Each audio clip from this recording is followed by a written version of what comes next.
DTV es tu voz en el Congreso. Este 2023 seguí eligiéndonos. DTV, el periodismo en el Congreso.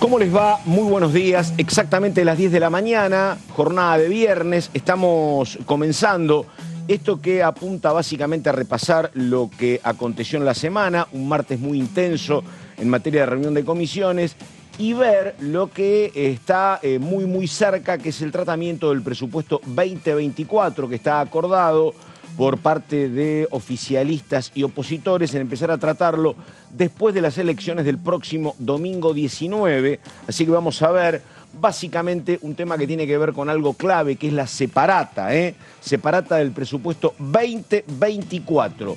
Beneficios impositivos y fiscales que podrían o no, habrá que ver, ser eliminados para apuntar al equilibrio fiscal reclamado por todos, por el oficialismo y por la oposición, así que de eso se trata. Hoy viernes estamos con dos impecables colegas, estamos rodeados de la mejor manera. Primero ella, Carolina Ramos. ¿Cómo le va, Ramos? ¿Qué dice? ¿Cómo Buenos estás, días. Pato? Bueno, gracias por el elogio para el viernes. Está bueno. Bueno, cerramos una semana, Pato, donde pasó de todo acá en Diputados.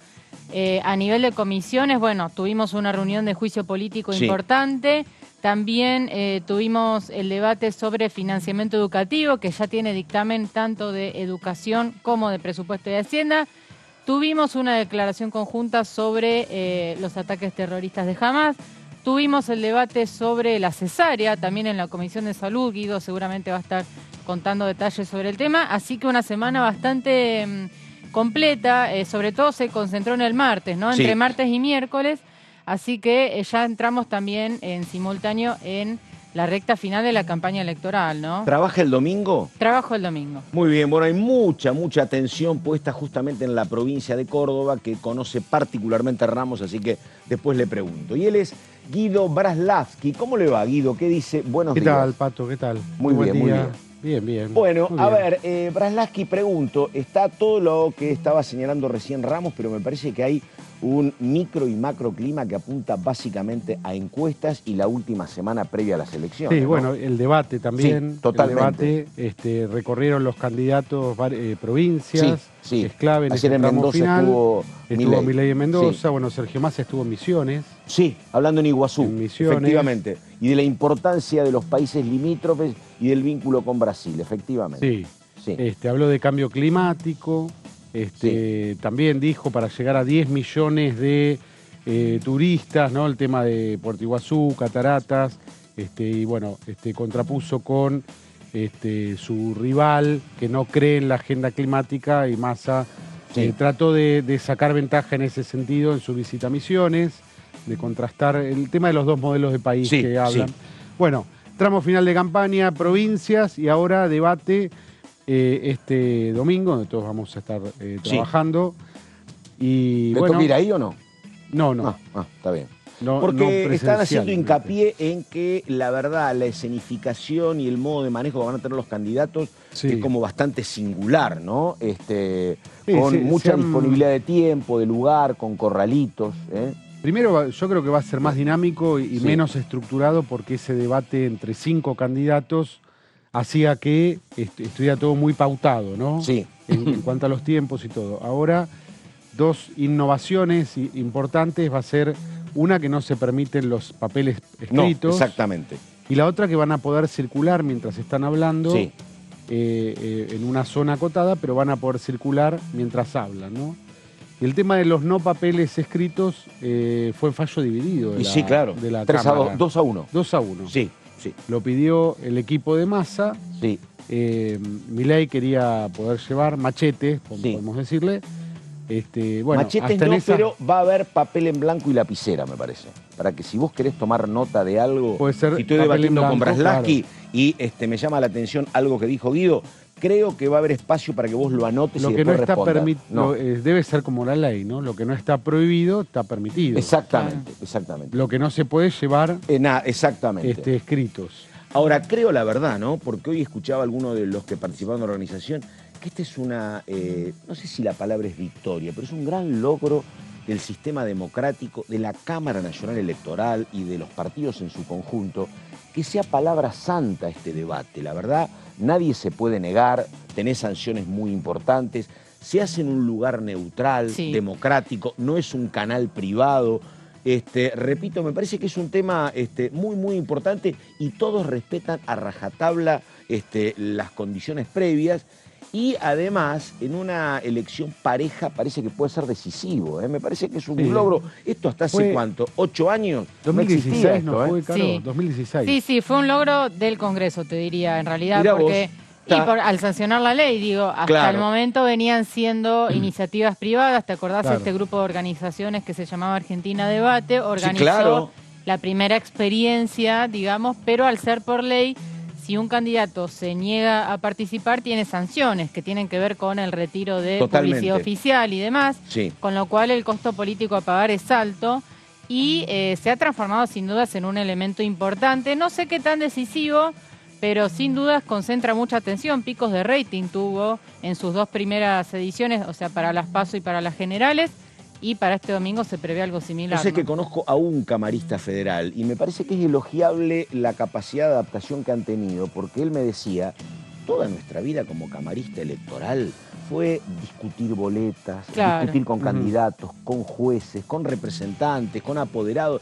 Acá me sentía un Gustavo Yankelevich. Tiene más protagonismo, claro. La ley les da ese protagonismo. La ley le da amplias facultades, ¿no? A la Cámara para decir nunca en mi vida vi tanto vedetismo para discutir el listado de los moderadores. Vos no sabés las peleas de los nombres en los canales y a quién elijo y a quién no elijo, y yo exijo por lo menos que me pongan de suplente. Dice, yo era un mundo desconocido. Bueno, el otro día en el debate de vices, también que me dio mucho, que fue organizado en forma privada, ¿no? Privada, exactamente. El debate en TN hay que también reconocerle a 2 voces que históricamente siempre cruzó a los candidatos y buscó promover el debate, ¿no? Sí, es cierto. Y se han manejado con neutralidad. Dalavía, uno de los camaristas. ¿Estaba Dalavía presente? Estaba Dalavía presente, entre muchas otras personas, ¿no? Hubo muchos invitados. Pero la verdad que hoy, a veces hay otra cuestión que no es sencilla, que es que está todo el mundo conforme con lo resuelto, ¿no? La verdad, vos no tenés voces objetoras que te digan, no me gusta el debate, fue parcial. No, la verdad que hay conformidad, me parece, en un mundo de mucha individualidad y mucho vedetismo, lograr el consenso no es poco, ¿eh? Así que son reglas de juego, ¿no? Sí, exactamente. Reglas de juego, y el candidato tiene que sujetarse a reglas de juego que son de la democracia y establecidas por el Congreso, más allá de lo que vos decís, vedetismo o sus pretensiones. Y otra cosa bueno, ayer hablaba con un consultor, me dice, mira, no tenemos tanta experiencia en balotaje, pero yo me acuerdo mucho, me dice, la de Scioli contra Macri, que efectivamente terminó al final Scioli en una arremetida, terminó cerca de Macri, terminó perdiendo por 1,5 puntos, 2 puntos. Me dice, pero para nosotros era más tranquilo y más claro el escenario, porque al comienzo había como 20 puntos a favor de Macri. La verdad, después se fue acercando, pero Macri venía de 8 años de gestión en la ciudad, era un candidato mucho menos refractario que Milei, era casi como cantado, veníamos de 12 años del kirchnerismo en una etapa agotada. Este escenario de tanta duda, de tanta incertidumbre, de tanta paridad, no lo hemos vivido nunca, me dice, ¿eh? Así que bueno. Sí, hay encuestas para todos los gustos. Para todos los gustos. ¿Querés encuestas con Massa ganador? Hay. ¿Querés encuestas con Milei ganador? También hay. Mucho indeciso también, mucho voto en blanco. 14%. Sí. 14, 13, 14%. Exactamente. Y bueno, también en La Libertad Avanza están trabajando muy fuertemente el tema fiscalización, ¿no? Ayer Milei en Mendoza, en el acto que encabezó, un poco lo que dijo fue, los votos están, hay que fiscalizar. También hubo una reunión del equipo de La Libertad Avanza en este sentido. Recordemos que el PRO está acompañando, está poniendo mucha estructura en lo que tiene que ver con fiscalización. Y este fantasma de fraude que la Cámara Electoral ya salió a decir que el funcionamiento es correcto, digamos, que no hay este tipo de sospechas. Sin embargo, Milei cada vez que puede, sin ir más lejos, en una entrevista con el periodista Jaime Bailey, dijo, bueno, volvió a sembrar esta sospecha de posibles irregularidades. Irresponsablemente, porque él ya después de las PASO dijo, a mí me robaron 5 puntos. Sí. ¿No? Yo tengo 35, entonces ya voy a ganar en primera vuelta porque yo necesito nada más que 5 puntos más. Y generó él, o sea, no se lo generaron. Él dijo, yo voy a ganar. Después mostró que estaba clavado en 30 puntos, ¿no? Ahora dice, los votos están. Depende de la fiscalización. Es lo que dijo ayer Está Mendoza. siempre con él el tema del fraude encima, una ¿no? estrategia muy tipo Bolsonaro y muy tipo Trump también, ¿no? Que denuncio, no tengo la más mínima prueba. Sí, yo coincido, a mí me parece jorobado el tema, porque además la verdad la Argentina en estos 40 años, digo, lo hemos visto acá, por ejemplo, donde, bueno, ahí tenés, el kirchnerismo se dio el poder después de 12 años por 1,5 puntos Scioli, y lo que estamos viendo permanentemente en La Plata, que ganaron por 200 votos. Y La Plata y Pinamar. Pinamar en otro 19, caso, exactamente. Y la justicia hizo el escrutinio definitivo y... Pero perdóname, ¿no? Y cuando ganó María Eugenia Vidal en la famosa provincia de Buenos Aires, y perdió Capitanich en el Chaco, ¿viste? La verdad. Pasa después se empieza a instalar en redes, ¿no? Sí, claro, sí, se empieza. Empiezan es muy a instalar. complicado. A mí me llamaron un par de amigos que tengo que viven en el exterior preguntándome si no había habido fraude. Mi razonamiento fue, no sé, por ejemplo, la provincia de Buenos Aires. La gente de Grindetti, de la campaña Grindetti, a las 8 de la noche mandó a los periodistas, no sé si les llegó, ellos tenían mesas testigos. Las mesas testigos son mucho más rigurosas. Totalmente. Te diría que hoy día son un gran método para anticipar lo que va a pasar, porque por WhatsApp enseguida se sacan los telegramas, se arma una red de mesas testigos, se centraliza la información, es muy fácil. Totalmente. No hay ni siquiera que llamar por teléfono, se arma por WhatsApp. Eso, exactamente, ¿no? sí. Y ya le daba, y habían reconocido que Kicillof estaba pero claro, por supuesto. Por arriba de los 40 puntos y que ellos los puntos que tenían. Entonces, hablar de fraude es como muy responsable. Pero perdóname, digo, muy la verdad, a mí ¿no? me tocó trabajar mucho en la elección del 88, era entre Cafiero y Menem en la provincia de Buenos Aires, y se mataban. Ahora digo, si vos sos esto sí lo veía, si vos sos Cafiero, que soy el gobernador de la provincia, y viene una elección donde tu adversario es Menem, y por ejemplo, en Florencio Varela ganaba Menem, y en La Matanza ganaba Menem, ya no levantabas más a eso. Claro. Vos como gobernador perdés en el corazón de lo que vos suponías que era tu sector, ya está, y te pasa eso. Además, a mí una vez, después viste como trabajo de periodista y los domingos tenés que trabajar, no me tocó más, pero una vez me tocó ser presidente de mesa. Es una experiencia bárbara, bárbara, donde la verdad que vos ves que hay una enorme literatura sobre la posibilidad del fraude, que después no se verifica. Pero por supuesto, porque yo como presidente de mesa tuve que cerrar, tuve que contar con los fiscales, y era mi mesa ponerle la 124 con... ¿Sabés quiénes se peleaban en esa instancia? Era en Capital Federal y disputaban Herman González frente a Graciela Fernández Meijide, me acuerdo, que era candidata. Bueno, y yo en una mesa en colegiales. Y después vos esa mesa, con el resultado, que te daba 120 votos para el candidato A y 116 para el B, vos después la veías en el correo y la veías publicada. No es que vos perdés el itinerario de tu mesa.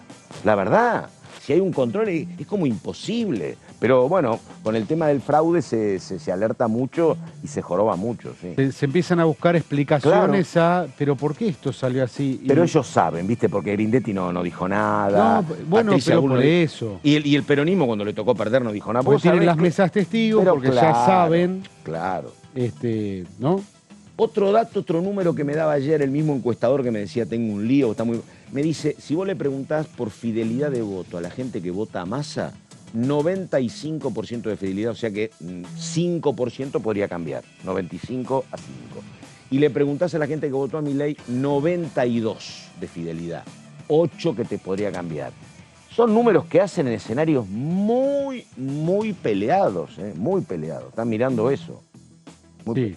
En todo ¿Pero caso, vos te por más imaginás que alguien que votó a Milei pueda votar a Massa o viceversa? No, pero a lo mejor puede votar en blanco. En blanco, O claro, no ir. porque pasar de uno O al no otro, ir. digo, O no ir. O no sería ir. extraño, va. Y Caro, creo que hay un electorado variopinto, por decirlo de alguna manera. Hay gente que vota por otras razones, ¿no? Las nuestras, ¿no? Que le cae bien una cosa, le cae mal, se enojó por algo. O uno piensa Pero- que la discusión está dada, lo que dijo Victoria Villarruel, Claro. el tema, uno piensa que quizás pasa por la dictadura o toda esa discusión y quizás para mucha gente no pasa por ahí. Exactamente. Y después Exactamente. hay un escenario donde hay, lo dicen algunos analistas, como Lucas Romero, se vota porque no quiero que gane Milei, se vota porque no quiero que gane Massa. Hace un En lindo algún trabajo, caso, Lucas, sobre el voto Fernet. Es lindo, ¿lo viste el voto Fernet? No lo vi. Es muy bueno. Pues claro, él dice, depende de cómo sea el voto Fernet, eso lo ayuda a Milei o lo ayuda a Sergio Massa. ¿Cómo es el voto Fernet? Porque presuntamente, me metes en un lío, presuntamente... no, te traigo un Fernet y contalo acá. No, por eso. Presuntamente el Fernet con coca es 70% de coca y 30% de Fernet. Ajá. Es así. Ahora, si vos le pones más Fernet que coca, entonces, bueno, eso sería favorable a Milei. Y si vos le pones más coca que Fernet, sería favorable a Massa. Esto es, hay que ver, que ahí se va a meter la compañera, que es la que sabe más que yo, pero están mirando cuánta gente acompaña a Schiaretti. Schiaretti está como muy lejos de Massa, Schiaretti, ¿no? Sí, por lo menos en las declaraciones. En las últimas declaraciones lo llamó si kirchnerista. el electorado de Córdoba está mayormente lejos de Massa, es un problema para el candidato de Unión por la Patria. Y si no todos lo acompañan a Schiaretti, que dicen entre Massa y Milei, más allá de lo que diga Schiaretti, yo lo voto a Massa, bueno, la temperatura se pone más templada para Massa. Esta semana Córdoba estuvo en el centro de la Sí. atención, primero por la visita de Sergio Massa, donde, bueno, justamente en una entrevista para el diario en el que yo escribo, planteó esta dicotomía de cuarteto sí, cuarteto no. Claro. Un poco diciendo estos son los dos modelos de país que se juegan, un debate que atravesó mucho las redes sociales. Por otra parte, Natalia de la Sota, hija de José Manuel de la Sota, que fue aliado de Massa. Claro. Natalia acompañó ayer a Massa en su recorrida por Misiones, que mencionó Guido más temprano. Otra señal importante. Y Milei, que cierra su campaña en Córdoba la semana que viene, el día jueves, en un acto en el mismo lugar donde Macri cerró en su momento su campaña en 2019. O sea que todos están mirando de alguna manera a la provincia de Córdoba y a sus votantes, claramente. Es que digo, manifestarte como gobernador a favor muy claramente de un candidato o no, tiene sus riesgos. Digo, separamos a Schiaretti, pero miremos a Morales, por ejemplo. Morales está diciendo, si gana Milei no van a pagar los sueldos durante 4 meses. Está bien que Morales se está yendo, pero si no le va mal a Milei en Jujuy, le va bien, digo, es un problema para Morales. Vos dijiste, no lo voten y te fue al revés, ¿no? Y para Schiaretti puede pasar lo mismo. Si vos decís, estoy muy lejos de Massa, y Massa más o menos emparda con algo, también es un problema para el gringo. Córdoba es una provincia que ha tenido espaldas para estar enfrentado durante muchos años al kirchnerismo, Totalmente, ¿no? sí. Córdoba quizás tiene otra autonomía para sostener otra posición, ¿no? Y tiene un electorado muy antikirchnerista. Muy antikirchnerista. Es la provincia más anticada de la Argentina. Sí, sí. Pero bueno, ahí está jugando Schiaretti por un lado y lo que decía Caro recién, ya la noche de las elecciones que quedaron los dos candidatos en pie, Natalia de la Sota y también Topo Rodríguez, tuitearon recibiendo con beneplácito el llamado a la unidad nacional que hizo Massa, ¿no? Sí. Entonces ahí ya, podemos decir que de los federales un sector ya se recostó sobre Massa y otro mostró sumando como Guido Schiaretti, a Graciela Camaño, que también se pronunció a favor y a de Massa. Urtubey también. Urtubey también, exactamente. Sí. Pero es como dice Pato, Schiaretti mostró No, claro. con el tema corte. Sí, claro. También se la diferenció. Sí, otro Una que distancia. se diferenció fue Labaña también. Pero Labaña en ese tema. No, la cercanía con Massa no se interrumpió, pero en el tema corte también no tuvo nada que ver. El mismo Massa tomó distancia del juicio de la Corte, empezando por ahí, ¿no? Claro. Él dijo que directamente no había leído los proyectos y que le pidió incluso a los diputados que posterguen para después del balotaje la acusación. ¿no? Ahora, vamos con Gonzalo, pero vos decías algo, Guido, que la verdad que digo, no porque lo digas vos, pero me parece que no es tan así como lo instalan los cordobeses. Viste que vos decís, no hay provincia más antikirchnerista que Córdoba. Pero la verdad, me parece que decir que más es kirchnerista tampoco es la mejor calificación. No, estamos de acuerdo. Pero Schiaretti, pero ellos sí señalan, ¿eh? Ellos no hacen división, por eso te digo. Es así, ellos no hacen división. Que me parece que no es así, pero bueno, qué sé yo. O por lo menos Massa, ahora en la campaña, está diferenciándose del kirchnerismo. Sí. Si uno ve las recorridas que hace, con quien se muestra, los símbolos, la cartelería, bueno, esto se sabe que es así la campaña de Massa. Sí.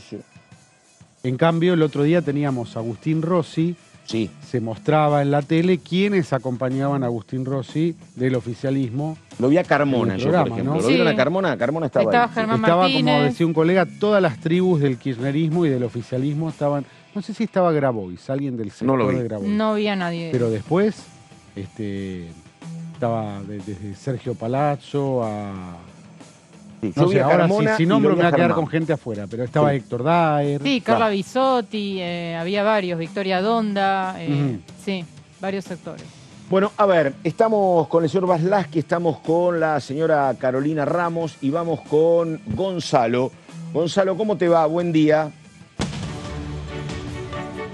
Muy buen día, Pato, para vos, para Guido, para Caro y para toda la gente que nos está viendo a través de la pantalla de Diputados Televisión. Nos encontramos en la planta baja, aquí en lo que se menciona como el jardín vertical del edificio anexo de la Cámara de Diputados de la Nación, para contar un poquito, Pato, lo que ha sucedido ayer, hacer un repaso de la única comisión que hemos tenido a las 4 de la tarde. Nos referimos a la Comisión de Cultura, la cual preside el diputado opositor Hernán Lombardi, y que han tenido un punto de acuerdo respecto a las dos iniciativas principales que referían a la creación de un instituto de danzas en la Argentina, proyecto que promovió Romina del Pla, y así como también el proyecto que trataba de darle un desarrollo y una promoción también respecto a lo que tiene que ver con este arte, con estas danzas, bueno, justamente en donde se han puesto de acuerdo tanto el proyecto de Romina del Pla como el de la oficialista Uceda, y en definitiva se ha logrado un dictamen de mayoría. ¿Por qué digo esto? Porque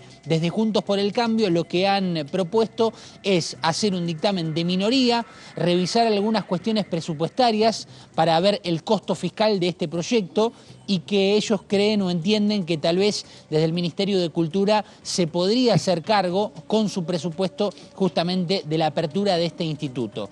Que según pude averiguar, Pato, y esto es muy interesante, además de que esta iniciativa viene de procesos anteriores en donde no se le pudo dar la aprobación.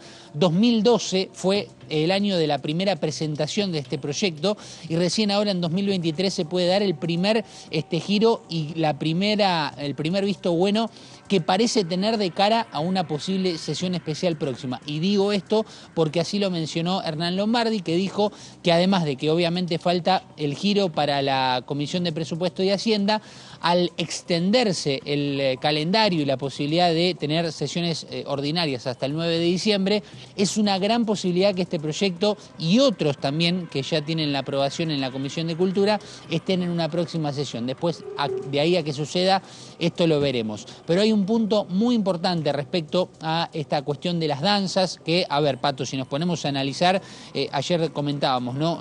Uno habla de danza, se le viene a la cabeza rápidamente el ballet, pero tenemos muchísimas danzas folclóricas que representan la cultura de muchísimos pueblos, ciudades, provincias. Está el tango, que es una danza tan importante para nuestro país, representada en el mundo. Hoy haces una encuesta a personas extranjeras que viven aquí en la Argentina o cercano, y tal vez si uno le dice, te digo Argentina, ¿qué se te viene? Capaz que te mencionan algún futbolista, y el tango siempre está presente junto con el dulce de leche, por ejemplo.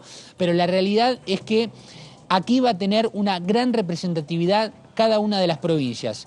por más que el Instituto de Danza sea a nivel nacional, las provincias van a tener un rol fundamental para darle el fomento necesario con esta creación del Instituto de Danzas para que esto se pueda desarrollar, no solamente para los profesionales que hoy trabajan, no solamente para los profesionales que ya hoy practican y dan espectáculos justamente del mismo, sino además para las nuevas generaciones, niños, niñas, jóvenes, que de a poco van desarrollando tareas y que eligen alguna de las danzas que se nos puedan llegar a ocurrir. Gran proyecto, ha tenido la incorporación en la Comisión de Cultura de nuevas diputadas, en este caso hablamos de la diputada Pedrali, hablamos de la diputada Mónica Macha, de Mara Brauer, de Ginocchio, también de Natalia Souto y de Caliba. Son 6 diputadas que se han incorporado a la Comisión de Cultura, entre otros de los detalles, pero la realidad, Pato, es que se hizo un dictamen de mayoría unificando los proyectos de Romina del Pla y de Uceda y un dictamen de minoría de Juntos por el Cambio para rever el costo fiscal de esta iniciativa.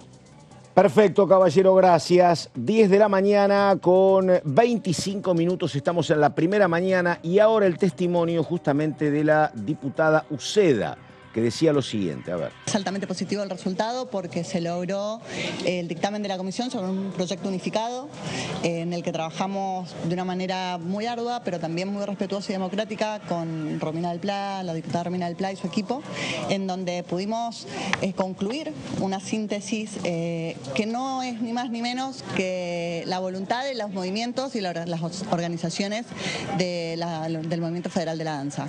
Creo que eso es el valor extra que tiene este proyecto. Primero, que es la respuesta a 15 años de lucha de los trabajadores y trabajadoras de la danza, y después que demuestra que se puede trabajar de manera respetuosa, democrática y en consensos cuando lo que está por resolverse es un interés superior, como el derecho de todas las personas que componen este colectivo. Primero, porque es importante que el Estado esté en todas las actividades que representan un desarrollo y un sentimiento tan fuerte como es la danza como expresión artística, pero también como trabajo, ¿sí? Vamos, yo soy de las que creen que el Estado tiene que estar presente. Cuando el Estado no está presente, quien regula es el mercado y ahí las inequidades no se pueden resolver. Entonces, que el Estado se vuelva garante de la promoción de la danza, de su estímulo, de poder lograr que a cada rincón, de cada pueblo, de este hermoso pero extenso país, haya la posibilidad de que los trabajadores y las trabajadoras de la danza se vean representados dentro de un instituto, para nosotros es fundamental. Porque lo decía en la comisión, digo, los que venimos de las provincias sabemos que nuestras tradiciones se representan fundamentalmente en la danza, que son parte esencial del desarrollo cultural de nuestras provincias, de nuestros pueblos, de nuestros municipios, y era de las artes que no tenían la representación dentro del Estado Nacional. Sí lo tiene el teatro, sí lo tiene la música, la danza no podía quedar afuera de no solo la participación del Estado, sino del reconocimiento del Estado de esta disciplina como trabajo, pero además de la obligación que tiene el Estado de desarrollar todo lo que tenga que ver con los derechos culturales, porque no son ni más ni menos que derechos humanos, y como parte de la comunidad internacional debemos cumplir con la normativa que nos exige el desarrollo también de estos derechos. Bueno, muy bien, estamos con el testimonio entonces de la diputada Marisa Uceda. En el medio de todo este lío, la verdad que uno lo veía a Hernán Lombardi como titular de la comisión y era como, no sé si un oasis, ¿viste? Pero en el medio de tanto cruce, que siguieran trabajando normalmente, era como un dato distintivo. Es más, yo vi la sesión y digo, ¿esto es grabado o esto es vivo? Y no, era vivo, estaban trabajando de común acuerdo. Ahí lo tenés al amigo Hernán Lombardi, que Hernán Lombardi, vieron lo que es, empiezan a convivir, la Libertad Avanza y Juntos por el Cambio, porque Lombardi era el abanderado de pedirle al Ejecutivo que suspendiera el feriado del día 20. Sí, es cierto. Y interrumpió abruptamente ese pedido por una posición muy libertaria, me parece que coherente, por parte de Milei. Milei dijo, de ninguna manera, el votante tiene toda la libertad del mundo de irse a pasear a donde quiera. Ahora, si es responsable y se quiere quedar para votarnos, mejor para nosotros. Y si se van y no nos votan, háganse cargo de sus decisiones. Pero no queremos manejar el calendario turístico de nadie. Esa era la palabra de Milei y se terminó la intentona de... Pero la palabra de Milei contrasta Lombardi. con lo que estamos viendo en el día de hoy, justamente donde Patricia Bullrich dijo que está evaluando presentar un amparo para correr el feriado. O sea que la discusión no Te estás termina... metiendo en un problema. No termina de estar del todo cerrada. Te estás metiendo en un problema porque vos sabés que ayer apareció otra campaña muy dura, un video muy duro de Bullrich en contra de Massa. Por un par de cuestiones, era el tema de medicamentos, creo. Sí. Y la verdad que a mí me dicen de La Libertad Avanza que habían decidido que Bullrich, que es una candidata perdedora, no participara para no desvirtuar el rol de Milei, porque si nosotros los medios lo tenemos a Milei en Mendoza y es lo que tenemos, nos ocupamos de eso. Claro. Si aparece ella, te divide la audiencia y no te suma. Entonces habían pedido que no participara. Así que primero por eso, y ahora esto yo no lo tenía. Sí, está apareciendo Bullrich. Y bueno, con Macri pasó lo mismo. Digo, después del acuerdo con Milei, Macri empezó a centralizar la campaña de La Libertad Avanza y ahora está un poco más también retirado de los medios. Claro, se dieron cuenta del golpe y además le generó problemas dentro del espacio. Claro, ¿no? La Libertad Avanza, La Libertad Avanza, los que usaron como excusa o son anti-Macri o lo que sea y que se opusieron al acuerdo. Pero de golpe parecía la campaña de Macri-Bullrich. Bueno, por eso digo. Estaban ahí los dos perdedores, ¿no? Exactamente. Además, ella perdedora y él con un fracaso al no poder haber sido... ¿Qué tema, en 2019, ¿no? Braslavsky? Porque ayer hablaba con gente de Juntos por el Cambio, que están como todavía procesando esto, ¿no? Y ellos son críticos de Macri, me acordé ahora que decís esto vos, porque ellos dicen acá, perfecto, en un ratito entonces, me decían, ¿sabés qué pasa? Que el principal problema de esto fue la oposición de Macri a la candidatura de Horacio Rodríguez Larreta. Sí. Si hubiese convalidado esa candidatura, si nos hubiésemos alineado todos detrás del jefe de gobierno de Buenos Aires, otro hubiese sido la historia, pero dice, Macri, primero, no estaba decidido a acompañarlo, no sabía si quería ser el candidato, después jugó para Bullrich y cuando la candidata era Bullrich jugaba un poco para Bullrich, un poco para Milei y nos generó gran parte de este lío. Sí. No sé cómo hubiese sido esta historia, como decían antes, es una ucronía, pero si a lo mejor Juntos por el Cambio se hubiese acomodado detrás de Larreta, por lo menos los problemas con el radicalismo no los hubiese tenido. Es cierto, en muchos sectores del radicalismo apuntan a Macri como el responsable de la derrota y también dicen, no sé si había tanta necesidad de hacer una interna y con los niveles de violencia que tuvo esa interna. Digo, nosotros no es que nos oponemos a la interna, dicen en el radicalismo, pero la verdad que tuvo un nivel de virulencia importante y eso nos desgastó muchísimo. Bueno, ahí está trabajo preparatorio para el señor Braslavsky. Braslavsky, ¿de qué hablamos? A ver. ¿De qué hablamos, señor director? Pues trajimos dos temas. Compre sin IVA. Sí. Juegan todas las temas para todos los gustos. Cancha de 7, cancha de 11, juega la cancha que le pidas a Braslavsky. Había escuchado por el micrófono y no tenía claro cuál de los dos temas que trajimos para desarrollar. A ver. Compre sin IVA es la creación del programa Compre sin IVA que tuvo media sanción y fue girado al Senado, ¿no?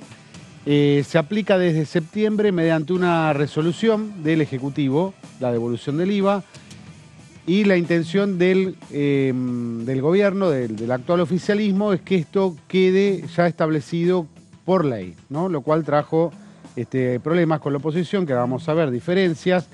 Por eso esto que se aplica este año a través de una resolución tuvo media sanción ya como proyecto de ley aquí en la Cámara de Diputados. Fue aprobado en general por 134 votos afirmativos, ninguno negativo y 107 abstenciones. Las abstenciones fueron de Juntos por el Cambio y los dos diputados del bloque SER, Vidal y Felipe Álvarez. El oficialismo tuvo el apoyo del interbloque federal, de los 4 diputados del Frente de Izquierda, los 4 de Provincias Unidas y los liberales Milei, Villarruel y Píparo.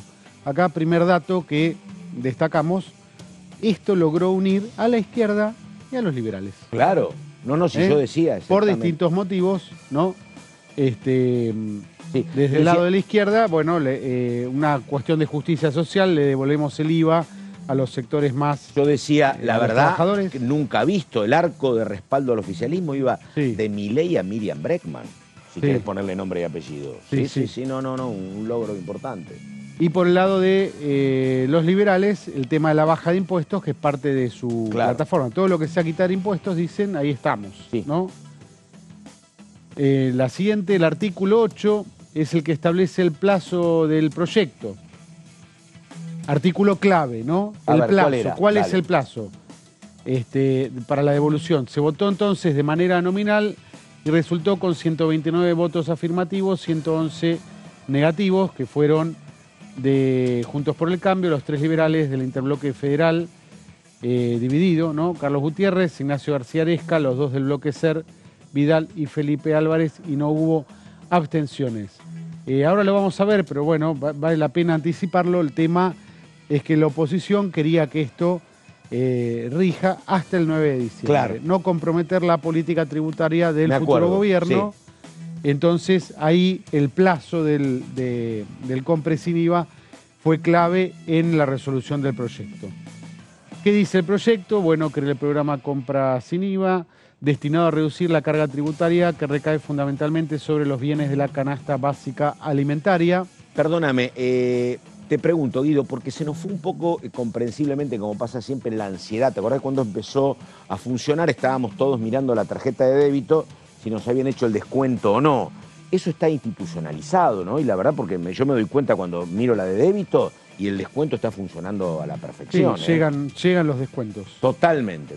A veces me llegan más rápido en un banco que en otro, depende del débito, pero está institucionalizado. Ya no miramos tanto, porque está normalizado. Comentarios de algunos problemas al principio de instrumentación. Pero por eso digo, ahora ya está. Por lo que tenemos entendido, camina, ¿no? Sí, exactamente. A ver. Los alcanzados serán jubilados y ya son alcanzados, pero quedará instituido, jubilados y pensionados, nacionales o de cajas provinciales no transferidas a la nación, cuyo ingreso no exceda los 6 saberes mínimos, beneficiarios de la asignación universal por hijo y por embarazo, trabajadores del sector público-privado cuyo ingreso mensual no supere los 6 salarios mínimos. También beneficia a, la siguiente placa lo tenemos, trabajadores de casas particulares, monotributistas y quienes realicen compras con la tarjeta alimentar o tarjetas emitidas a beneficiarios de programas como el Potenciar Trabajo. Excluidos aquellos que perciban otros ingresos grabados por impuesto a las ganancias y los inscriptos como trabajadores autónomos. El reintegro mensual no podrá superar el 21% del valor de la canasta básica alimentaria. El reintegro del IVA por operaciones de compra de bienes muebles, excepto compras de combustibles líquidos, será a partir de las compras con tarjetas de débito y también los pagos con QR, débito y QR. La oposición había pedido incluir también las billeteras virtuales, pero habían dicho que por temas operativos la FIP no se podía. Y cuando se trata con tarjetas de crédito, la acreditación va a ser identificada y efectuada por las entidades emisoras en el resumen del mes siguiente. Entonces, débito, crédito y pagos con QR, ¿no? El beneficio. El Poder Ejecutivo puede ampliar el listado de beneficiarios, fijar la magnitud del reintegro, hacer estudios, investigaciones sobre impacto social y económico y dictar normas complementarias. La FIP establecerá los mecanismos operativos para instrumentar la ley. La siguiente. Bueno, en medio del debate, ¿qué es lo que dijo Carlos Heller, presidente de la Comisión de Presupuesto, oficialista? No es una medida electoralista, porque entrará en vigencia en enero de 2023, cuando ya habrá otro gobierno electo por la voluntad popular. Es cuestionable el dictamen de minoría que le ponía una fecha de finalización. Ahí está el eje de la discusión. La oposición tenía un dictamen, en efecto, de minoría, que ponía plazo hasta el 9 de diciembre. ¿Tenemos una más o hasta acá llegamos? Hasta acá llegamos.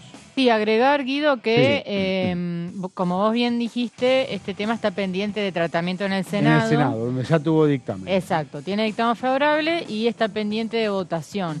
La verdad, lo que a mí me dicen es que en principio no va a haber sesión antes del balotaje, por No, empezar. claro. Ya es casi un hecho que no va a haber sesión.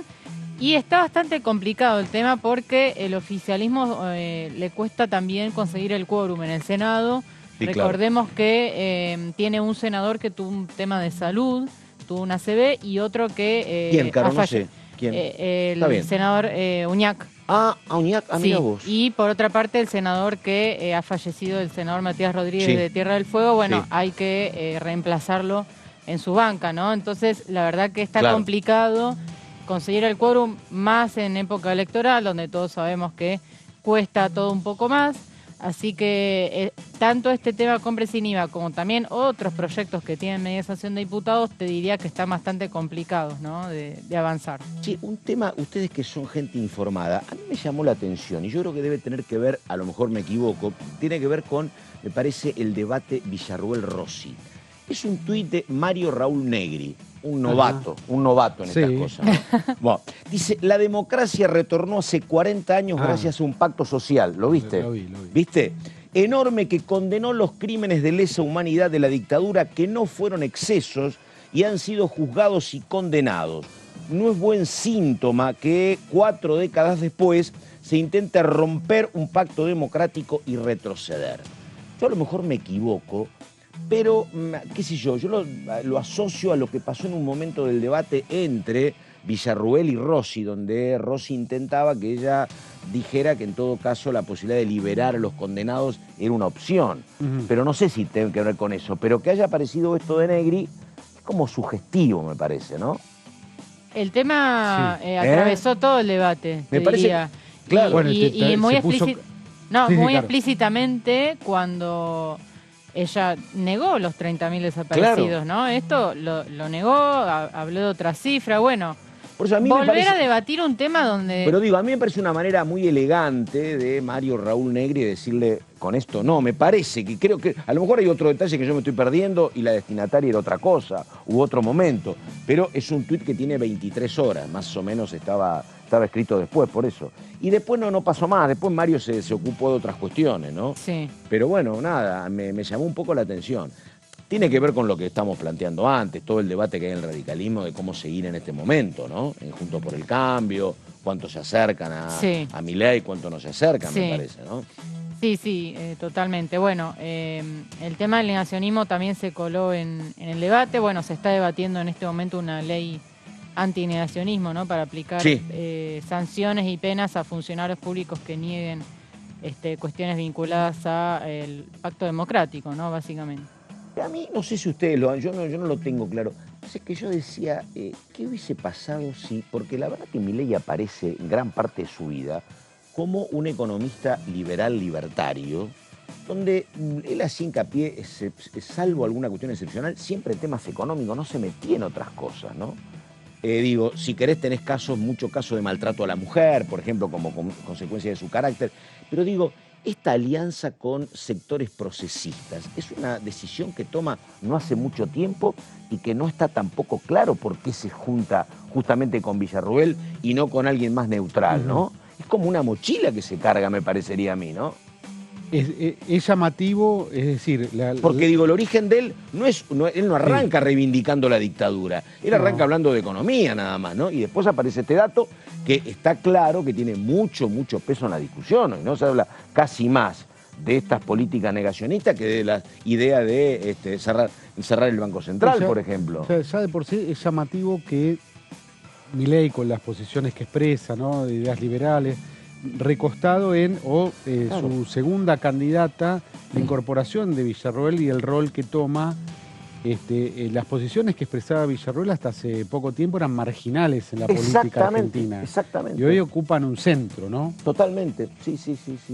Pero en términos de función, y además me parece que eso, porque digo, si eso no estuviera en el debate, para los radicales sería un sapo difícil de tragar, pero decís, bueno, qué sé yo, hay ideas libertarias, me acerco, pero con esto te estás tropezando de una manera contundente, me parece, pero bueno. Igual yo venía pensando algo un poco disruptivo para el pensamiento actual progresista. Sí, a ¿no? ver, sí. Venía en el colectivo y pensaba, ¿quién liberó a los genocidas, no? El principal liberador, hubo un liberador de genocidas en la Argentina, de genocidas condenados. Que fue a consecuencia del acuerdo del 89, del 90, cuando se liberaba... Carlos Saúl Menem. Claro, exactamente. Carlos Saúl Menem fue un claro. liberador de genocidas. Es decir, me parece que, no sé, pero digo, ¿cuál es el nivel de carga que se pone sobre Villarruel a la que se le exige? No se pronunció, ¿no?, en el debate. Pero después, durante toda la década del 90, se liberó a los genocidas y, sin embargo, ese proceso político siguió mayoritariamente apoyado por amplios sectores que hoy le exigen a Villarruel quizás cosas que en su momento no se exigieron, ¿no? Sí, lo que hubo en el Digo, 90... para cortar con tanta dulzura. Pero está muy bueno, porque... no, está muy bueno. A ver, parece que acá nunca pasó nada. Por eso, lo que pasó en el comienzo del gobierno de Carlos Saúl Menem, que me acuerdo, si no me equivoco, el vocero era Fernando Niembro, porque yo tenía un amigo que lo estaba siguiendo porque era inminente el anuncio, fue desde La Rioja, que era más que la liberación de los genocidas, era el anuncio de una amnistía, porque en paralelo también quedaban libres de culpa y cargo dirigentes de las dos organizaciones, tanto de ERP como de Montoneros, que estaban detenidos. Entonces, ¿qué es lo que decía Menem? Que hacía poco, son los argumentos de Menem, ¿qué es lo que decía él? Sí. Que hace poco había reprimido muy duramente a Saineldin, por ejemplo, y había saneado la cuestión militar. Él que decía, comienza en la Argentina una nueva etapa. De aquí para adelante es otra historia, entonces amnistiamos a Perretés y Montoneros y amnistiamos a la Junta Militar. 2 tandas de indultos hubo. Exactamente, tandas, ¿no? Exactamente. Y entonces, a partir de ahí, yo recuerdo efectivamente, y después como usted indultó dice, a los Carapintada también, como usted dice, efectivamente, como vos decís, hay alguna renuncia aislada y enojada de sectores de la cultura con esta decisión de Menem. Recuerdo algún vicepresidente de Canal 7, por ejemplo, diciendo yo no puedo compartir la idea del indulto, me vuelvo a mi casa. En los otros casos no había, cuando ya recordamos que en el gobierno de Menem había una cantidad enorme de peronistas cafieristas que se habían sumado al gobierno. Pero efectivamente, como decís vos, hay mucha incomodidad, mucho dolor en sectores como el CELS, en parte del periodismo. Estaban haciendo, si no me equivoco, página, pero efectivamente a nivel social no hay más movimiento que eso. Hubo una marcha, me acuerdo porque participé, creo que fue una de las marchas más grandes que yo estuve en mi vida, en contra de los indultos, y uno pensaba, era de tal magnitud que uno pensaba que podía, pero no evidentemente una marcha en la calle no tuerce una decisión política de un gobierno que tiene el poder político para llevarla adelante. Es que yo te digo una cosa. Pero fue extraordinaria esa movilización. Por supuesto. Y sin embargo, bueno, si querés adelante. De sectores Videla independientes. Estaba preso, Macera estaba preso, los genocidas, comandantes de la dictadura, y fueron liberados. Y Carlos Saúl Menem fue senador y compartió banca y fue, pongamos en su lugar también. Es que yo creo, pero es así, es buenísimo el tema. Lo que pasa, digo, poco memoria, como decía Néstor, por supuesto, memoria, como contexto histórico, me parece que lo que vos referís es absolutamente cierto en torno a, también la recuerdo esa marcha de independientes. El tema es que el contrapeso de eso era que también recuperaban su libertad dirigentes históricos de Montoneros como Mario Eduardo Firmenich, Roberto Perdía, Fernando Vaca Narvaja, ¿me entendés? Y también de dirigentes del PRT. Entonces me parece que esa es la estrategia que busca Menem, donde obviamente no conformás sectores independientes, pero había sectores muy vinculados a la lucha armada de los 70 que tampoco se oponían porque se estaba jugando su libertad. Ese era el escenario, claro. Ese era el escenario, sí, efectivamente. Y después te digo la verdad, lo que pasa después, en función de eso, es que como consecuencia de esa libertad empiezan los escraches de hijos, que devienen en el 2003. Porque claro, los liberados, que habían sido los responsables de secuestro de tus viejos o de tus hermanos, andaban libres por la calle y empezó en plenos 90 la reacción de hijos, que dicen, pero ¿cómo? Yo vivo en el mismo edificio del que secuestró a mi mamá o del que secuestró a mi hermano.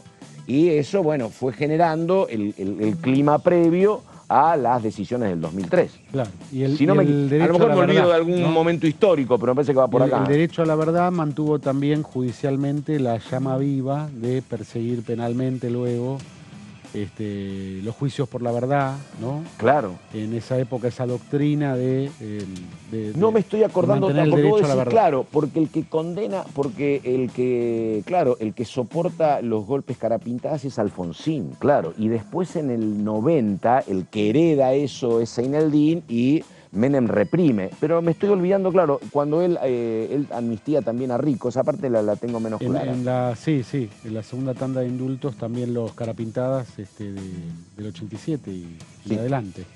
Y otra cuestión que está generando mucho lío y son muchos votos, ayer lo veía a este dirigente ferroviario de la zona oeste, el Pollo Sobrero. El Pollo Sobrero. Sí, hay mucha presión, me parece, de las bases para con el Frente de Izquierda diciendo, che, tomen alguna decisión, pero me parece que no va a haber alguna decisión. Se pronunció el Frente de Izquierda, pero neutral, digamos. Ni por uno ni por otro. Y contra eso se están oponiendo el Sí. Pollo y algún otro, ¿no? Sí. Sí. Bueno, otro sector importante, ¿no? Hablamos de Schiaretti antes, los votos de Miriam Bregman también ver Sí, para claro. dónde van, ¿no? Sí. Bueno, porque eso hay que ver si no van a votar o si son votos en blanco, ¿no? Sí. Hay que ver el voto duro, ¿no? El voto duro Claro. militante, trotskista, y el, Si le hace caso. y el simpatizante, ¿no? Ahí quizás Claro. se divide. Está claro que ese voto a Milei no va. No va. Sí. No va, Claro. ¿no? Por Sí. una cuestión. Sí. Falta Sergio Massa que le diga, vos votaste conmigo 22 de 24 proyectos, ¿te acordás? En el Lo debate, dijo en uno de los debates, sí. los guiños a Miriam, ¿no? En el primer debate. Sí. Sí. Bueno, el compre sin IVA, que estuviste hablando antes, fue una de las leyes, ¿no? Que acompañó a la izquierda, ley de alquileres también. Sí. Hubo varias. Pero bueno, nada, falta poco, y después, ¿te imaginas que gane quien gane? Discutir el presupuesto a partir del 20, trámite sencillo, me parece que no. Y además habrá que ver cómo se reorganiza todo el tema de los bloques ahí, ¿no? Sí, de eso vamos a estar hablando. ¿Cómo va a jugar Juntos por el Cambio? ¿Juntos por el Cambio sobrevive como un solo bloque, 2, 3, no sé? Entonces, el 19 es la Claro. fecha bisagra, ¿no? Y además Todo se va. leí que me parece que también es un elemento de sobrevida comprensible, digo, ¿no? Un jugador de fútbol se retira y empieza la carrera de técnico, porque si no, ¿qué hago en mi casa? Digo esto porque Horacio Rodríguez Larreta dice que anuncia la creación de una fundación para combatir el macrismo dentro de Juntos por el Cambio. Sí, es verdad, ¿Viste? lo leí. Y bueno, todos movimientos, qué sé yo, como dice Guido, antes del 19 es toda especulación, me parece, Totalmente. ¿no? Depende quién gane, cuál sería el futuro de Juntos por el Cambio y en el Congreso también, ¿no? Cómo van a quedar los bloques. Bueno, te traje un material con placas de ¿Ah, cómo, sí? cómo quedarían si se mantiene el esquema actual, ¿no? Después veremos si el sector del ala dura del PRO se separa o no, si se concreta la alianza con los libertarios, bueno, todo marco Te de digo, versiones. si gana Massa es un escenario propicio para Massa, ¿no? Ir a pescar en este despiole. Porque la verdad hay mucha discusión. Y si gana Milei también habrá que ver, ¿no? Porque yo no veo mucha voluntad de seguimiento, te digo, en lo que es incluso el propio PRO, si te está planteando esto, Rodríguez Larreta. Sí. Rodríguez Larreta acá no tiene muchos referentes, no tiene en el Congreso. Debe haber algunos, sí. Álvaro González es un hombre muy cercano Están a en Horacio Rodríguez minoría, Larreta. el ala Claro. moderada está en minoría, sí. Bueno, nada, hemos recorrido un largo camino, chiques. Así que nada, la pausa y ya volvemos. Esta es La Primera Mañana. Dale.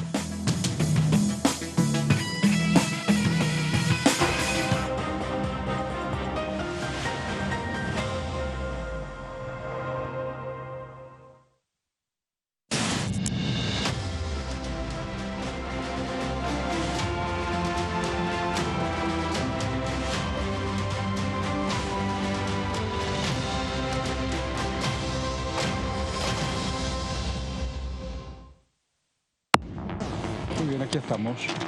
Y recién nos encontrás, estamos en Diputado TV. Tenemos un proyecto justamente de reforma del Código Penal, acá en el Congreso de la Nación. que tiene que ver con las figuras del sicariato y las balaceras. Existen ataques, por ejemplo, a la propiedad privada, pero no existe la figura puntual de sicariato. Obviamente existe el homicidio y todo lo que ya conocemos, pero no. ¿Sicario es aquel que le pagan para matar? Contratado para matar. Cometer un homicidio, un asesinato. Hacer eso que hizo Macri, endeudar a la Argentina con el Fondo Monetario Internacional y contraer una deuda a 100 años, es gobernar prácticamente por 100 años la Argentina. Esa es la eficiencia de esas medidas, porque quien toma una medida así no está desprovisto de que esa medida tiene esa capacidad de ser perenne durante 100 años y condicionar otras decisiones en Argentina. DTV, primera edición, de lunes a viernes.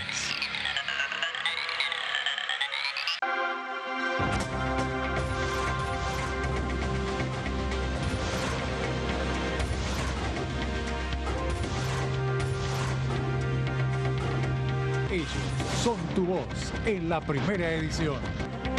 DTV, el periodismo en el Congreso.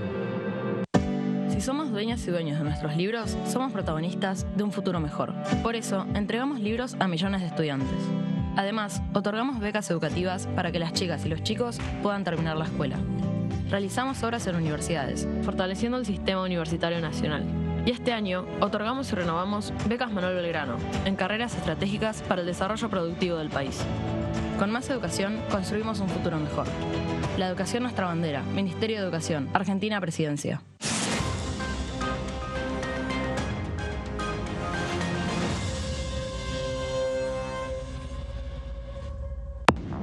¿Cómo les va? Bienvenidos. 3 mujeres presidiendo la asamblea, yo creo que es un hecho histórico en la Argentina, un espacio sumamente importante que ha ido ganando la mujer, y yo siempre digo, ¿no?, si hay una actividad por año machista es justamente la política, ¿no? Militar, caminar, recorrer, ir casa por casa. Yo creo realmente que la remontada de la PASO a la general se explica por varias cosas, pero una muy importante, hubo mucha caminata, calle, conversar, ir, venir, contar. Es eso, las recomendaciones: militar, caminar, recorrer, ir casa por casa. DTV, segunda edición, de lunes a viernes.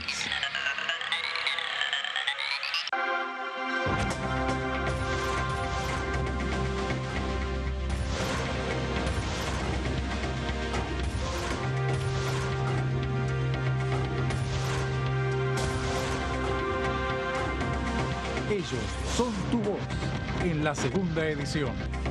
DTV, el periodismo en el Congreso. Ay, dale, escuchame. Mirá lo que tengo para mostrarte. Así vas a estar en 10 años. ¿Cómo te ves? Mirá, me veo bastante fachero, sí. Tranquilo y sobre todo jubilado. Ah, ¿te vas a jubilar? Sí, ya me estoy encargando de eso. Qué bueno. Bueno, dale, prende. Si te faltan hasta 10 años para cumplir la edad para jubilarte y adeudás aportes, ahora los podés regularizar con el nuevo plan de pago de deuda previsional. Tu esfuerzo cuenta. ANSES, Argentina Presidencia. ¿Cómo le va? Esto es el análisis por aquí por DTV. Recuperar para Juntos por el Cambio, para Juntos por Entre Ríos, en el caso nuestro, que así se llamaba nuestra coalición, porque tenía otros partidos adentro. La ciudad de Concordia, por ejemplo, ¿no? que nunca tuvo otro gobierno que no sea justicialista, tiene un significado y un sabor muy especial. Nos instó a seguir con la humildad militante y a practicarla a las 24 horas del día, porque esto continúa y hoy más que nunca necesitamos eso para poder ganar este balotaje, ¿no? DTV, el análisis, de lunes a viernes.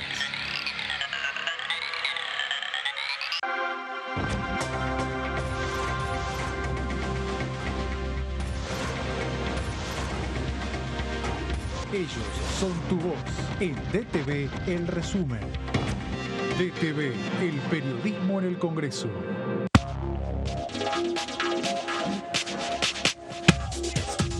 DTV es información, es diálogo, es análisis. DTV es federalismo, libertad de expresión, pluralidad de voces. DTV es todo lo que un país en democracia tiene que ser. DTV es tu voz en el Congreso. Este 2023, seguí eligiéndonos. DTV, el periodismo en el Congreso. Hola, hola, hola, ¿cómo va? Aquí estamos. Yo me crié en Neuquén, hice mi colegio primario y secundario y me vine a estudiar a Buenos Aires a los 18 años. Y yo creo que esa infancia y esa juventud o adolescencia es fundamental en nosotros para toda la vida, ¿no? Conservo mis agendas del año 77, 78, 79 y hay muchos amigos y compañeros de esa época que no están. Ese es el compromiso que uno asume generacionalmente para que nunca más. DTV Entrevistas, viernes 23 horas. Lanzamos líneas de crédito para trabajadores de hasta 400.000 pesos a devolver en 24, 36 o 48 cuotas. Y detrás de ese dato, más argentinos pueden progresar.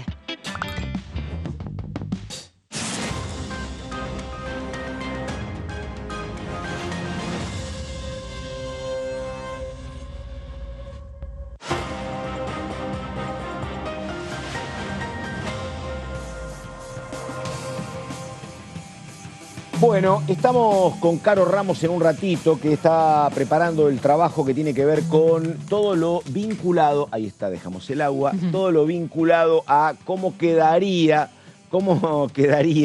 el Congreso después del 19. Estamos con eso en un ratito, pero antes vamos a financiamiento educativo.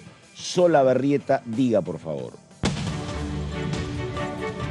Exacto, Pato, un tema muy importante, no solamente por lo que se ha tratado en la Comisión de Presupuesto y Hacienda, donde se ha aprobado con un dictamen de mayoría este financiamiento educativo, que podría ser principalmente un tema para encarar una próxima sesión especial por parte del oficialismo de aquí al 9 de diciembre, por lo menos, y en el cual se ha discutido, obviamente, toda la cuestión vinculada a cómo se va a presupuestar esta iniciativa, que lo que propone es que como mínimo en estos próximos 7 años, de aquí al 2030, el Producto Bruto Interno tenga un 8% como mínimo destinado a la educación, llegando ya al año 2030. Hablamos de un buen porcentaje, pero que en definitiva podría ser aún más. Por eso el camino es de a poco ir avanzando en esta materia para que se incremente año tras año una vez que pase el año 2030.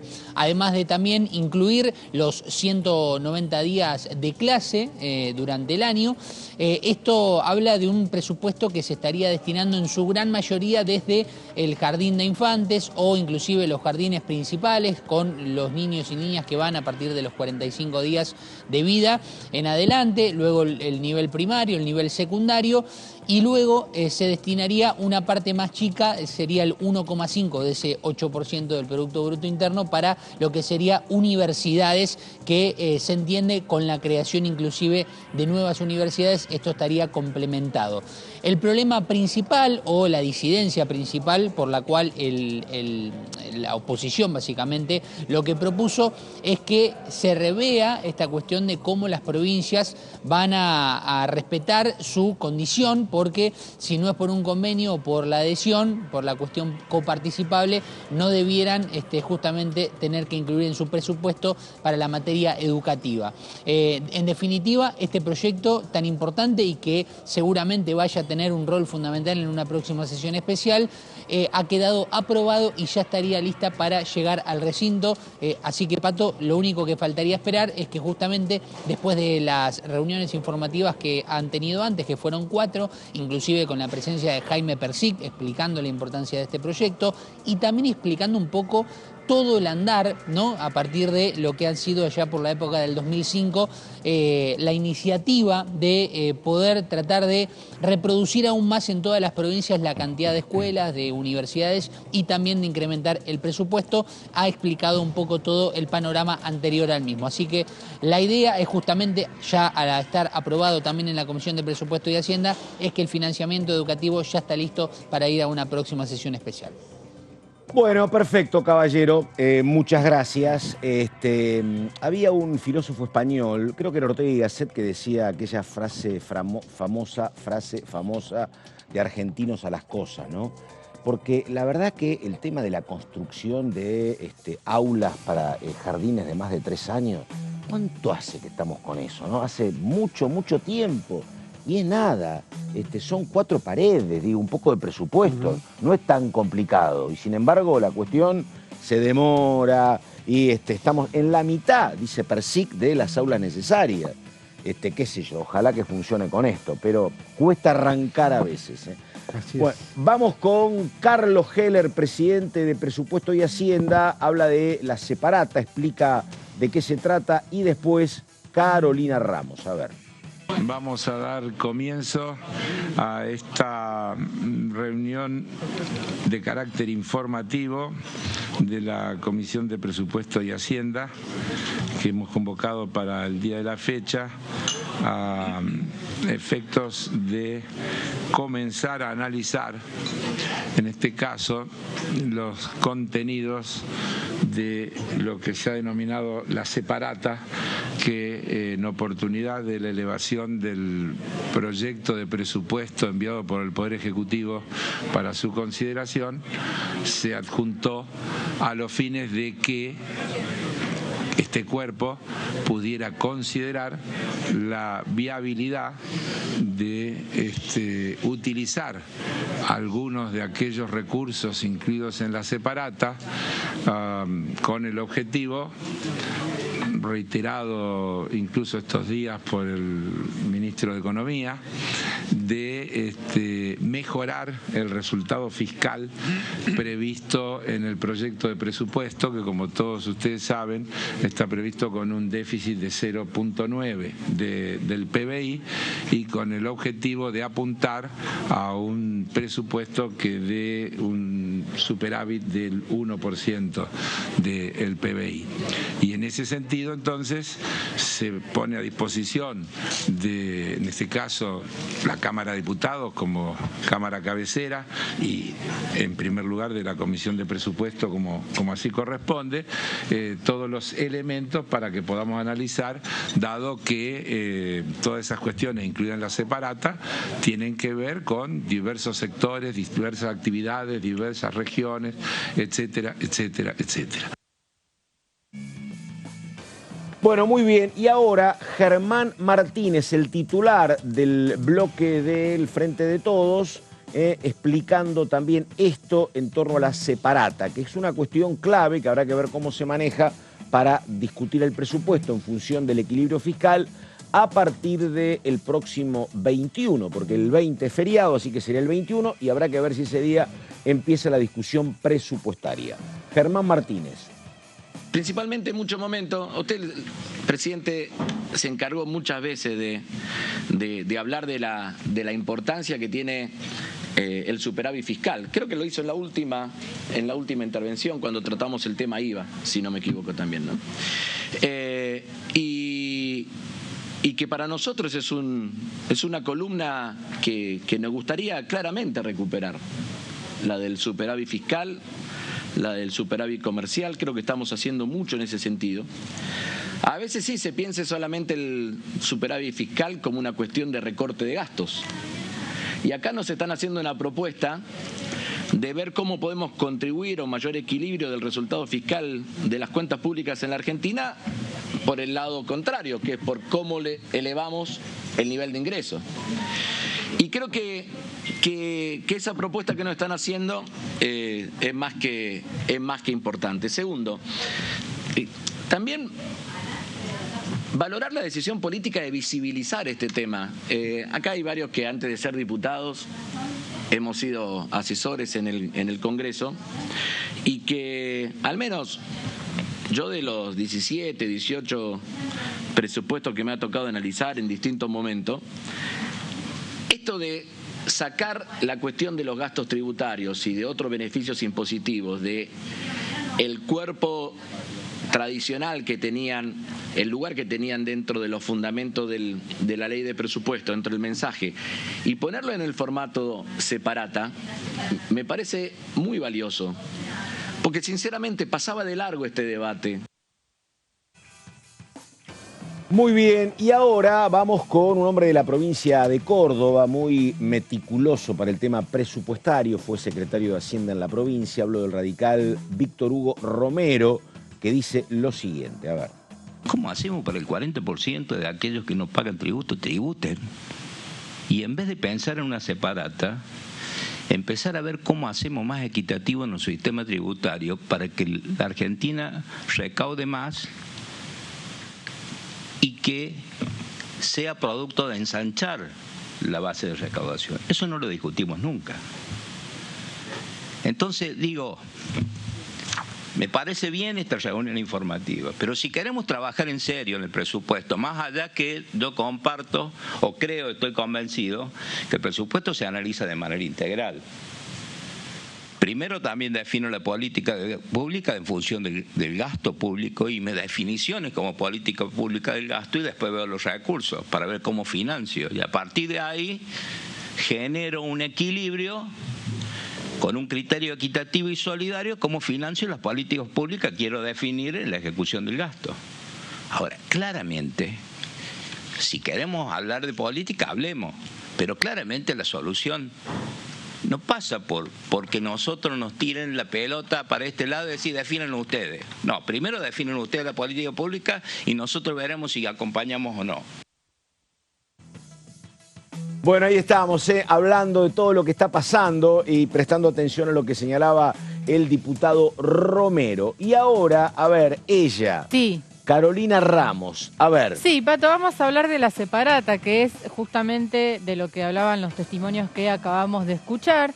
La separata que es ni más ni menos que la reducción del gasto, o por dónde habría que ajustar, te diría, para lograr, ya no te diría el equilibrio, sino el superávit fiscal, que es un poco la meta que tiene el gobierno nacional con esta famosa separata. Y la Comisión de Presupuesto y Hacienda, que preside Carlos Heller, a quien escuchamos hace un ratito, empezó a debatir ya hace algunas semanas esta separata que acompaña al presupuesto 2024. ¿Y en qué consiste justamente esta separata? Bueno, el Ministerio de Economía propone revisar diversos beneficios impositivos, tratamientos diferenciales y subsidios presupuestarios que otorga el Estado para favorecer a determinados sectores o también determinadas zonas geográficas, como el caso de Tierra del Fuego, por un monto que equivale a casi 5 puntos del PBI. Estamos hablando de varios millones de pesos. Un temazo, Ramos, sí. Un temazo, porque además este es el número que muestran muchas veces el oficialismo, básicamente el kirchnerismo, cuando se habla de cuál es el gasto en planes sociales, que te dicen, claro, si vos lo comparás con lo que no se paga en materia de impuestos, lo que representa el gasto social es o no tan significativo o es mucho menos de lo que estás señalando. Claro. Pero a mí me parece que, ¿sabés cuál es el tema de esto? Es que teóricamente es espectacular plantearlo. Sí. Pero creo que tiene el mismo inconveniente de lo que dice el señor Javier Milei, que ayer lo escuchaba diciendo, ¿y cuál es el problema si tengo empresas prebendarias? Conmigo no va a haber el más mínimo beneficio. Yo les voy a dar lo que corresponda o lo que ganen. Pero si tienen que cerrar, que cierren las empresas prebendarias. Sí. Y ¿sabés qué? Eso es muy fácil decirlo. Pero el problema, como presidente, cuando cierra una empresa porque deja de recibir algún tipo de beneficio y tenés 1000 empleados en la calle, el problema no es del empresario y de Milei. El problema es de la gente o de Milei porque tenés 1000 personas reclamando en la puerta de Balcarce 50. Sí. No es tan sencillo. Sí, y acá vos decís, che, el sistema de ventaja impositiva de Tierra del Fuego es horrible. Perfecto, lo elimino. Bueno, ¿y qué hago con Tierra del Fuego? ¿No? Ajustes donde ajustes, problemas vas a tener. Claro. Eso ya es un hecho. No, digo que es mucho más fácil enunciarlo que hacerlo. Por supuesto, por supuesto. Claro. Por eso la separata... Por algo nos hizo por algo es un tema que se viene discutiendo hace cuánto esto. Claro, no solo Tierra del Fuego, digo, cualquier Ahora otro. vamos a ver detalles de los claro. sectores justamente, pero esto, recordemos, el año pasado... Y que me des soluciones, te pido, Bueno, Ramos. ahí ya no sé, Pato, me pedís mucho. Dale. Pero esto, recordemos, el año pasado Massa también mandó Claro. la misma separata, no se discutió, ahora por lo menos se empezó a discutir. Por lo menos para exponerlo. Llamativamente antes que el propio presupuesto, ¿no? Sí. Porque el presupuesto todavía no se empezó a debatir, pero la separata sí. Que la separata es un enunciado. Después de ahí los legisladores tienen que ver con proyectos de ley concretos, ¿no? A dónde apuntar. Pero la separata es un enunciado. Yo lo leí todo completo, tiene muchos cuadros muy interesantes. Y vamos a ver detalles. Primero, quienes se expusieron en la comisión de presupuesto, en la próxima placa, porque hubo 2 funcionarios que asistieron. Raúl Rico, que es histórico, ¿no? Secretario de Hacienda, conoce al detalle el tema, y Claudia Balestrini, que es subsecretaria de Ingresos También es muy Públicos. precisa Balestrini cuando Muy la vi, precisa. Faltó Castañeto, que también estaba convocado, pero no asistió, y lo mismo Michel, que es el director de aduanas, tampoco asistió, pero sí estos 2 funcionarios. ¿Esto cuándo fue, Caro, esta semana? Hace una semana ya, no recuerdo el día exacto, pero ya hace bastante tiempo. Vamos a ver ahora sí detalles de la separata. La pérdida de recaudación estimada para 2024 por estos tratamientos diferenciales que dijimos antes es de 4,72 del PBI, casi 5 puntos del PBI, eso es el total. Ahí tenés como 2 grupos, que son gastos tributarios, 2,34 del PBI, que son derivados de normas impositivas, o sea, de reducciones de impuestos, y regímenes de promoción económica, que hay varios. Y después tenés otros beneficios impositivos con impacto presupuestario, que son el 2,38. Sumado al 2,34 te da estos casi 5 puntos del PBI, que son los que al menos se pretende revisar. Pero dentro de esos 5 puntos, Pato, el gobierno dice, miremos algunos puntos específicos. Vamos a ver en la próxima placa. Todavía no tenemos más detalles. En la separata, Economía propone limitar o derogar gastos y beneficios equivalentes al 2,24. O sea, no es todo que lo que hay a la mitad. No es que está diciendo recortemos 5 puntos. Claro. Lo que sugieren es 2,24. Si se concreta esto, el país podría alcanzar el superávit del 1%. No el equilibrio, sino ya el superávit del 1 del PBI en 2024. Y recordemos que el presupuesto 2024, que está obviamente atado a lo que indica el FMI, se calcula para este año un déficit del 1,9 del PBI y para el año que viene del 0,9. Y ahora sí, vamos a ver cuáles son, Pato, los puntos que están en la mira del Ministerio de Economía. Y en el primer lugar tenemos la discusión de siempre. Exención del impuesto a las ganancias para todos los magistrados y funcionarios del Poder Judicial Nacional y provinciales, que es el 0,16 del PBI. En la separata está en primer lugar esto, ¿no? Diciendo, bueno, esto ya se intentó en realidad, recuerdan. El año pasado no se pudo avanzar porque actualmente solo tributan los jueces nombrados a partir del año 2017, pero lo que busca el gobierno y el oficialismo es que todos los jueces y magistrados paguen ganancias, porque esto le genera un costo al Estado del 0,16% del PBI, esta exención, así que es el primer punto. Segundo punto, exención del impuesto a las ganancias para asociaciones civiles, fundaciones, mutuales y cooperativas. Esto significa el 0,11 del PBI. Lo que dicen en la separata es, bueno, hay muchas fundaciones mutuales y demás que en realidad no deberían tener este beneficio. Hay que revisar también ese punto. Vamos con el punto 3, que tiene que ver con alícuotas reducidas del IVA para diversos productos y servicios, como las obras de arte, por ejemplo, dice el Ministerio de Economía, 0,62 del PBI. Reducción de contribuciones a la seguridad social, que es un poco lo que se aplica cuando vos querés generar mayores puestos de trabajo, 0,08% del PBI. Vamos al punto 5. Esto lo adelantó Balestrini en una comisión. Gravar con bienes personales los inmuebles rurales ubicados tanto en el país como en el exterior. Esa es una propuesta que surge desde el Ministerio de Economía. También acá tenemos en el punto 6 el famoso régimen de promoción económica de Tierra del Fuego, que es un costo de los que venimos viendo el más alto. 0,33 del PBI, una provincia donde ya hace varias décadas, ¿no?, que se aplica este régimen de promoción con reducciones impositivas, exenciones y demás para distintos productos. En realidad lo que busca ese régimen es que la población se instale en Tierra del Fuego, ¿no?, y impulsar de algún modo el desarrollo de la provincia, pero bueno, hay que ver si lo terminan tocando o no. Tengo dudas sobre ese tema. Y faltaba el último punto de la placa anterior. Pero aproximadamente Ahí está, sí. el PBI argentino sería de 500.000 millones de dólares. Sí. Ese es más o menos un número Sí. muy redondo para entenderlo. De ahí vamos a lo que significa el 1%, por ejemplo. Exacto, Pero exacto. dale, sí. Tenemos Vamos. punto 7, régimen para el fortalecimiento de las micro, pequeñas y medianas empresas. Eso es el 0,15 del PBI. Y vamos a los últimos 2 puntos.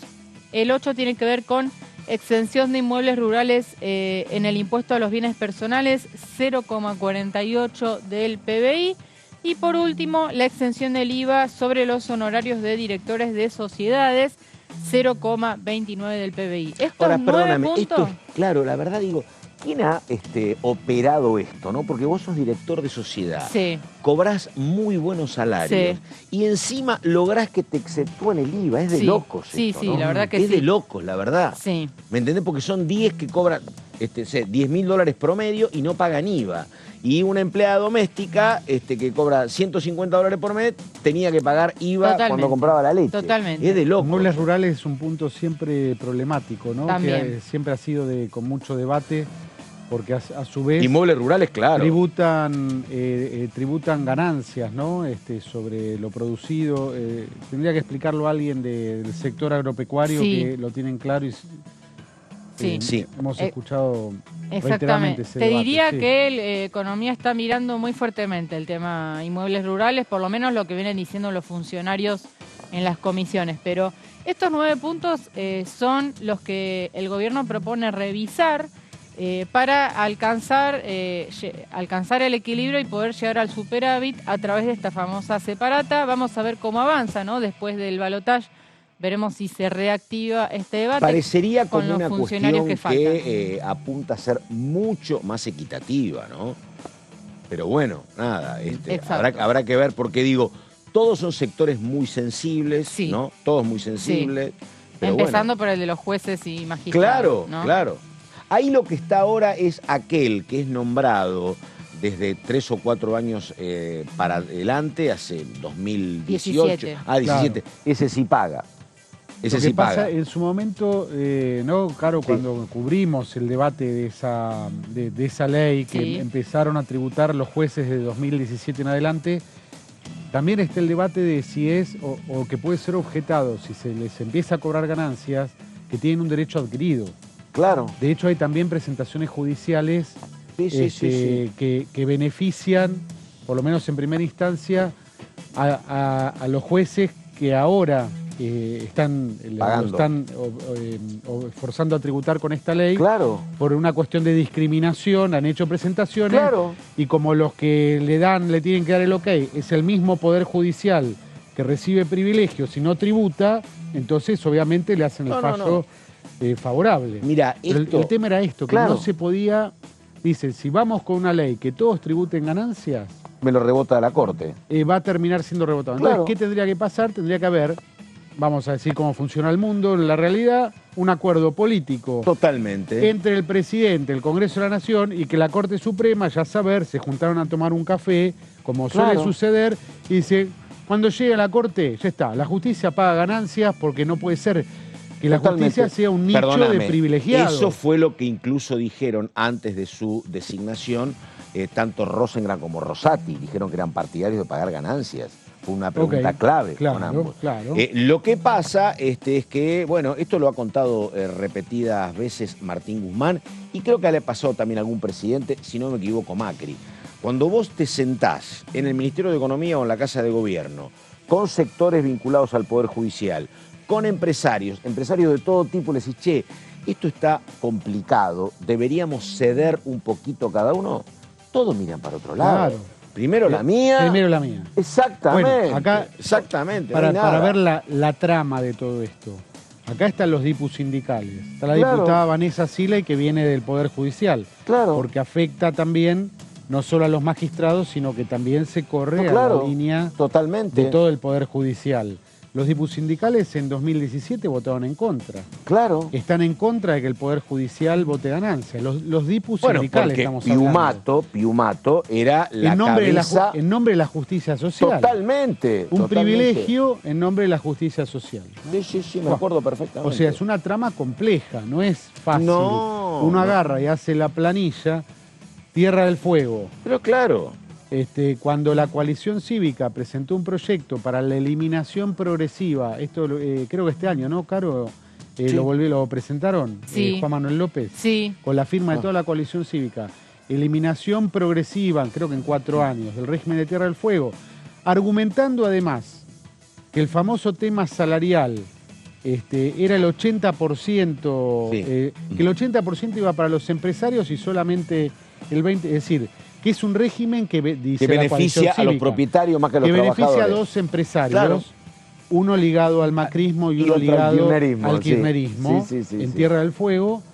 Bueno, toda la dirigencia política de Tierra del Fuego, muchos diputados que seguramente están viendo y no les gusta Claro. lo que estoy diciendo de Tierra del Fuego, saltaron Pero por en supuesto. contra de la coalición cívica, no tuvo siquiera consenso entre el bloque de Juntos por el Cambio. No, claro. Entonces, se pueden hacer planillas muy lindas para alcanzar el equilibrio fiscal, pero ¿quién le pone el cascabel al No, gato a la claro. hora de...?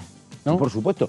Por eso digo, la verdad, que como vos decís, debería haber habrá que ver si se puede lograr algo, habría que haber un mínimo consenso y acuerdo para negociarlo, efectivamente, ¿sí? Además te digo una cosa, creo que acá deberíamos mirar más lo que pasa en las provincias, porque en las provincias la verdad que hay un nivel de diálogo entre oficialistas y opositores que es muy distinto al que pasa a nivel nacional. Fíjate lo que pasa en Misiones, por ejemplo. En Misiones, hay un acuerdo político en la mayoría de las provincias. Schiaretti, ¿cuál es la contradicción que tiene Schiaretti gobernando en Córdoba? Gobierna como muy tranquilo el cordobesismo en la provincia, ¿no? Digo, en muchos, en Salta, vos mirás en Río Negro, los ejecutivos de turno me parece que tienen un diálogo con la oposición y un acuerdo que no se logra acá. Acá me parece que hay más paridad, me parece que hay más conflictividad. También el tema de la plata es importante, ¿no? ¿Qué te parece? Pensemos que en las provincias, cuando uno habla con un intendente de la provincia de Buenos Aires, te dice, los municipios estamos bien. Sí, claro. Tienen sus famosos plazos fijos, claro, ¿no? Sus ahorros, las provincias también. El que no está bien es el gobierno nacional. No estuvo bien el gobierno de Macri en términos de recursos. Antes ya venía arrastrando el problema, tuvo problemas el gobierno de Macri. El gobierno actual también. Problema para las cuentas, el tema del equilibrio fiscal. Las provincias están bien, entonces eso da también algunas posibilidades, ¿no? Sí, no, claro. Y además, ojo, de mayor, cuando vos decís el tema acá de la inflación, por ejemplo, ¿no? Es multicausal, por supuesto. Pero me parece a mí que esta, además, históricamente es una sociedad muy reclamante, muy soliviantada, que me parece que acá a veces se emite para, con emisión, elevar y mejorar sueldos y tratar de calmar la situación, me parece, ¿no? Digo que en otros casos, a lo mejor en otras sociedades, incluso de Latinoamérica, hay sociedades, me parece, a veces menos demandantes o que te demandan determinado momento histórico. Pero acá, el corset de que te puede pasar con convertibilidad o con dolarización, de que vos no podés emitir para pagar sueldos, que es, si querés, una ventaja a largo plazo, la estabilidad y la convertibilidad, en lo cotidiano, en lo social, es muy complicado. Acá vivís viendo cómo hay sectores de todo tipo reclamándote. Te pide mejor tipo de cambio el campo, te pide mejor tipo de cambio el sector petrolero, te piden aumentos salariales los trabajadores, es una cuestión, la justicia si no te dice necesito incrementar mi presupuesto, es muy complicado esto, que la verdad que no sé. Y con el principio básico que vos mencionaste recién, de que con la mía está... no. Exactamente. Sí, arreglemos todo. No, la mía no. No, nada. Sí, hay una cuestión. Hay 300 obras sociales, ¿no? Sí. Además, ¿sabés qué pasa? Tampoco hay poder político, me parece, para decirle, bueno, no, te toca a vos y te la bancás.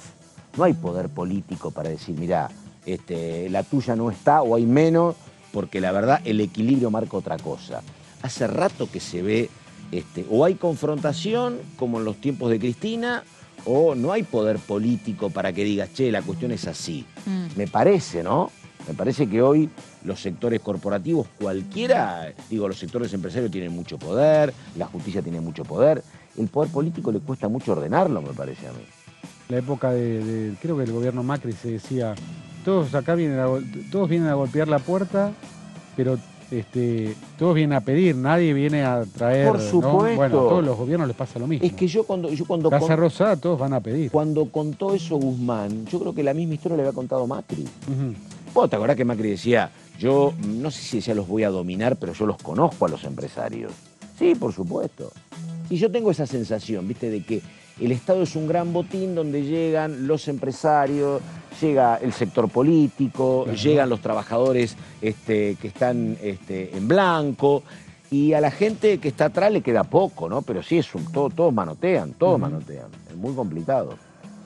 Pero bueno, exactamente la hora 11:30, me están diciendo a dónde vamos, a quién está perfecto. Está la diputada Tabela en un ratito. Es bueno hablar con Tabela porque es muy amplia, es muy explícita. Ella pertenece a Evolución. Ella había dicho la última vez que hablé, me dice, yo estoy trabajando y militando con Patricia Bullrich. Ella que había habido Corcoveo, pero no, yo trabajo para Patricia Bullrich. Ahora, ayer vi lo siguiente, a ver si ustedes me ayudan. Había un tuit, que ya no se dice más tuit, Brasla, que ahora es X, la verdad. Había un X. Ahora es X, no es más tuit. Sí, es verdad, no se llama más Twitter. Pero quedó incorporada la marca, pero ahora es X. A mí me gusta porque como yo soy del periodismo gráfico, cuando escribís es más cortito. X, claro, pero ahora es X. Ahorrás media línea. A ver si ustedes vieron otra cosa, porque había un X, suena raro, pero un X, muy elogioso de Patricia Bullrich para ¿con quién? Para con Vicky Villarroel. Sí. Ahora, ¿sabés qué me llamó la atención? Que dije, está este elogio de Bullrich, pero no hay otro más de nadie de Juntos por el Cambio. Sí. Nadie. Eso es lo notorio. Si yo no la hubiera visto a Bullrich, no me hubiese dado cuenta de que el silencio... Te agrego. No hubo en Mendoza, por lo menos por los datos que tenemos, no hubo acompañantes de Milei de los radicales que apoyan. Por ejemplo, Luis Petri.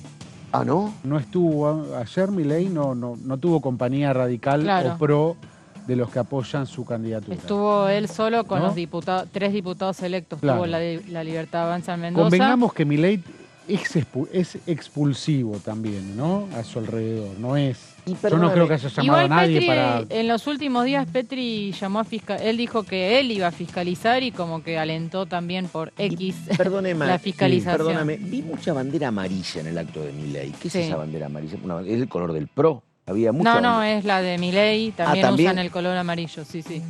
Mezcladas con banderas argentinas que ahí tienen un poco el sello también. Patricia.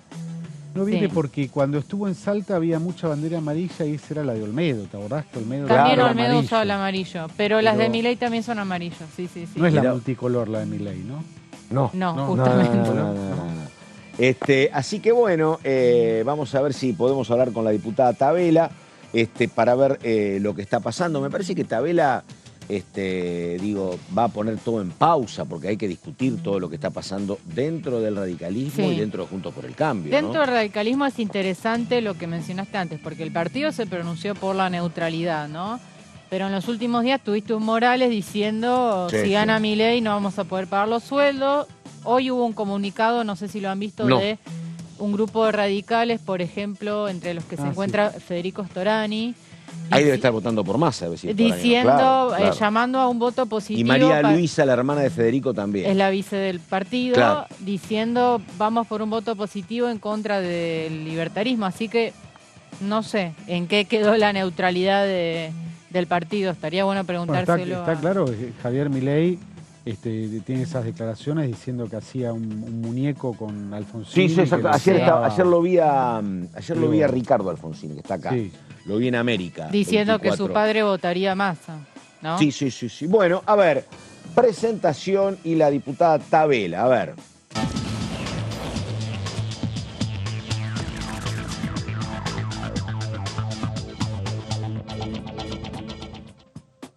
Ahí está la diputada Tabela. Diputada, ¿cómo le va? Carlos Méndez saluda, ¿qué dice? Muy buenos días. ¿Cómo andás, Carlos? Muy buenos días. Bien. Bueno, a ver, en un ratito nos vamos a meter, necesitamos hacer acá un trabajo práctico sobre el presente del radicalismo con Braslavsky y con... Interesante. Exactamente, y con Caro Ramos, así que la fuente principal va a ser Tabela. No, pero preguntamos antes...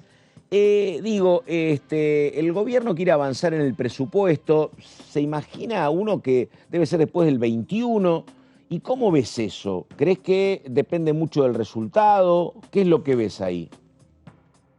No, a ver, yo creo que efectivamente ya hubo una concesión en términos electorales que incluso en algún punto hasta personalmente no me parecía correcta. Pero fue una decisión del bloque mayoritario de concederle la posibilidad al pedido de La Libertad Avanza de no empezar el tratamiento presupuestario. Me parece que de cara a quien, no importa quién sea el que gane el balotaje, el presupuesto tiene que quedar aprobado como una herramienta de gestión también para poder avanzar en las transformaciones y en las reformas que hay que hacer. No hay ninguna duda que el presupuesto tiene que empezar a discutirse, y si se logran los consensos para llevarlo al recinto antes del recambio de diputados, hay que llevarlo al recinto y hacer la votación correspondiente, y si no, bueno, se hará en una extensión de sesiones que indudablemente el nuevo presidente va a tener que sacar. Nosotros no podemos arrancar enero sin presupuesto nuevamente. Ya pasó en la transición. Vos me has escuchado varias veces hablar de los problemas que traen, tanto para las provincias, por lo tanto para los municipios, para los organismos descentralizados, etcétera, empezar con los presupuestos reconducidos. Imagínate en un contexto de una inflación del 150%. Sí. Bueno, en ese contexto, empezar con un presupuesto reconducido del año 23 es un problema. Ya nos pasó en el cambio de gobierno de Macri a Fernández, ya nos pasó en el interín de que no se aprobó un presupuesto en el propio gobierno de Fernández.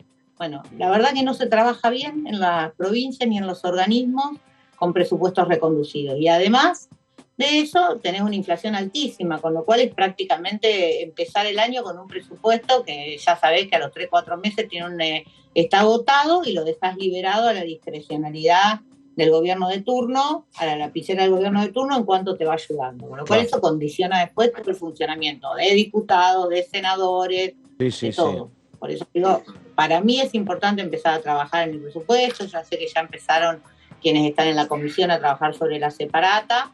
Bueno, a partir de ahí habrá que ir viendo cómo se avanza.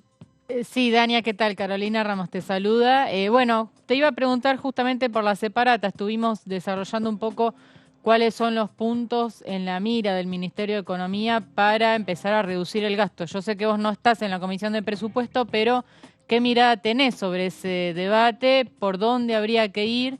¿Qué puntos se podrían llegar a revisar?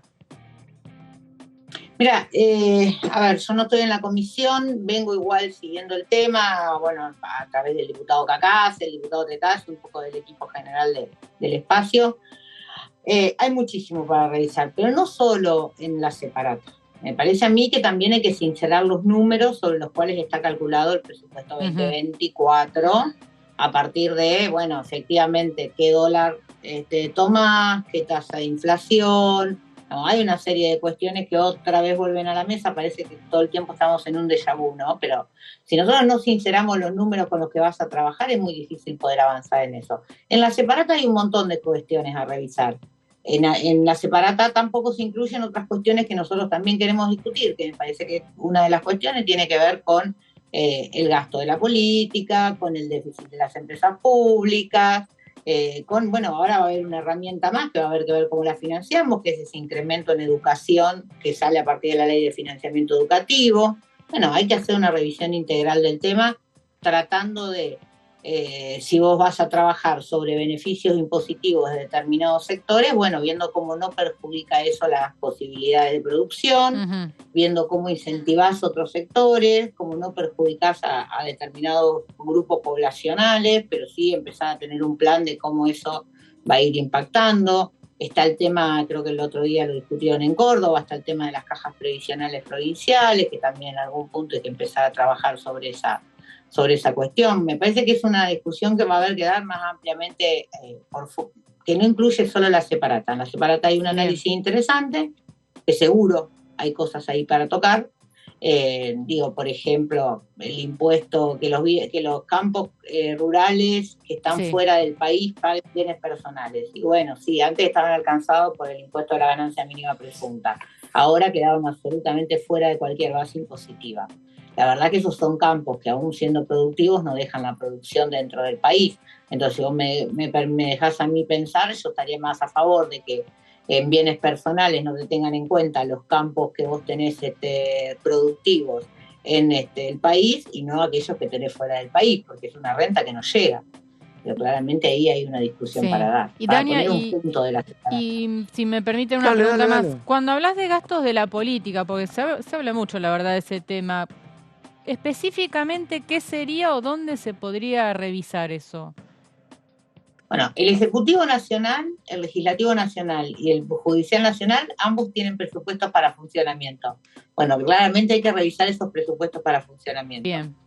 Digamos, tiene que ver con las asignaciones de viáticos, con las asignaciones de jubilaciones de privilegio a determinados sectores, tiene que ver con cómo hacer, por ejemplo, más eficiente la Cancillería. Ustedes saben que es un lugar donde hay un gasto importante, donde además, bueno, creo que Massa lo ha planteado hace relativamente poco, una reforma del servicio exterior, que tiene que ver con que hay muchísimos embajadores de planta que hoy no tienen funciones asignadas, gente terriblemente preparada que está fuera del circuito de la Cancillería, que hoy, bueno, obviamente hay que reincorporarla, cumplir funciones con peso, gente muy preparada para poder llevar adelante la política internacional, claramente una vez que el nuevo gobierno lo defina. Y en ese caso hay parte de ese gasto de la política a revisar. También, por supuesto, en el Congreso habrá que encontrar cuáles son las formas más adecuadas de adecuar los presupuestos. Y después también hay que discutir los congresos provinciales. Bueno, la provincia de Buenos Aires estamos dando todo un debate al respecto. Ha presentado el senador D'Aleto, junto con otros diputados y senadores de la provincia, el proyecto para reformar la bicameralidad. Para que sea unicameral, ¿no? El problema, Dania, la unicameralidad y demás. Ahí el problema es que viste que siempre la culpa es del otro, ¿no? Meterse... No, por eso te dije, arranquemos por el Poder Legislativo por eso Nacional, digo, bueno. no, estoy pensando en tus pares, no en vos, claro, sí. Diputada, y... no, a mí me parece que lo primero que hay que mirar es eso, es decir, totalmente. Bueno, a ver, realmente, ¿qué necesitamos para funcionar en las comisiones? ¿Cuánto se necesita para el funcionamiento general del Congreso? ¿Qué organismos que hoy a lo mejor tiene el Congreso pueden prestar funciones o prestar parte de sus know-how de activos que tienen a otras partes de funcionamiento del Poder Ejecutivo? Digo, hay un montón de cuestiones para pensar. ¿Y cómo reducimos costos de funcionamiento, fundamentalmente? Diputada, a este punto de la campaña y ya tan cerquita de las elecciones, ¿cómo anda esa neutralidad del radicalismo? ¿Cómo se convive con la neutralidad? ¿Se puede ser neutral? Hemos visto algunas expresiones que no, dentro del radicalismo, ¿no?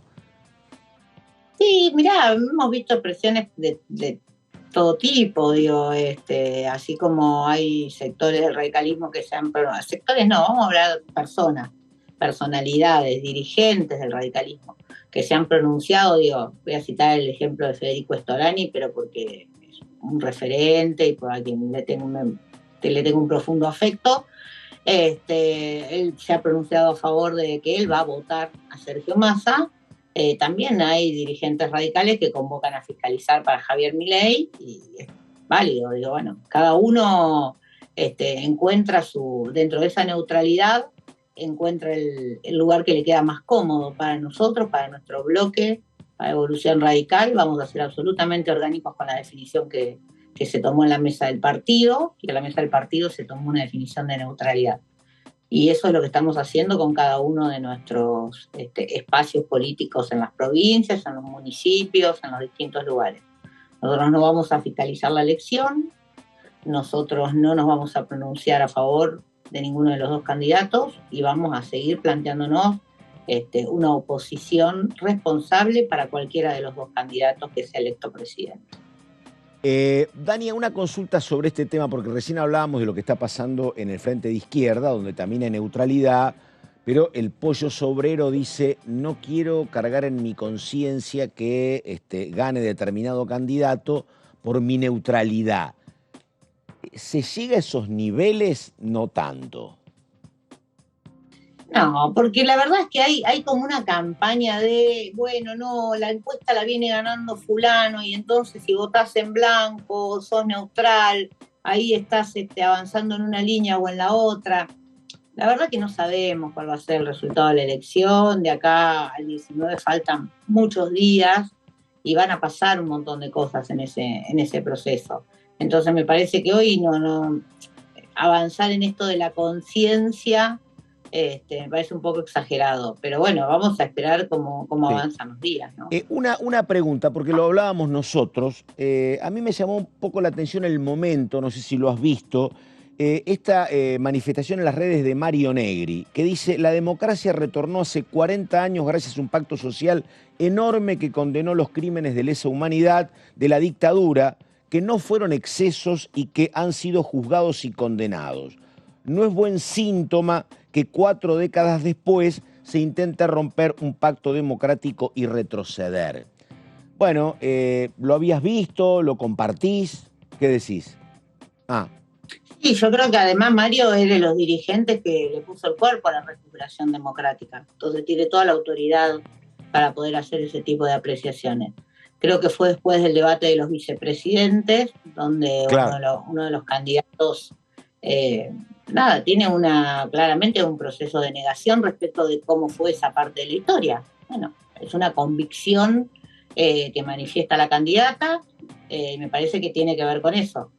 También democracia es entender que hay gente que piensa distinto, y también democracia es entender que puede haber un grupo o un espacio político como el que conformamos con Mario Negri, que efectivamente no podemos acompañar ninguno de los dos modelos. Mario lo ha planteado con mucha claridad, así como no puedes acompañar un modelo que es negacionista respecto del terrorismo de Estado, vos no podés tampoco acompañar a un modelo que tiene montado un sistema de inteligencia paralelo, oscuro, oculto, entre toda el entramado de organismos de control y organismos judiciales y del Poder Ejecutivo. Digo, esto está claro, lo dijo el otro día Mario en la Comisión del Juicio Político. Diputada, te traigo de nuevo a la actualidad parlamentaria. El tema de financiamiento educativo, ¿hasta dónde podemos llegar con esto este año? ¿Cuál es la expectativa? Yo tengo muchísima expectativa que lo podamos tratar en el recinto antes del 9 de diciembre. Que llegue al Senado también antes del 9 de diciembre y que lo podamos tratar entre la prórroga que seguramente vayamos a tener en el mes de diciembre y sea ley para el año que viene. Realmente lo necesitamos, Hicimos un trabajo sumamente complejo en la Comisión de Educación y en la Comisión de Presupuestos para poder lograr los acuerdos mayoritarios.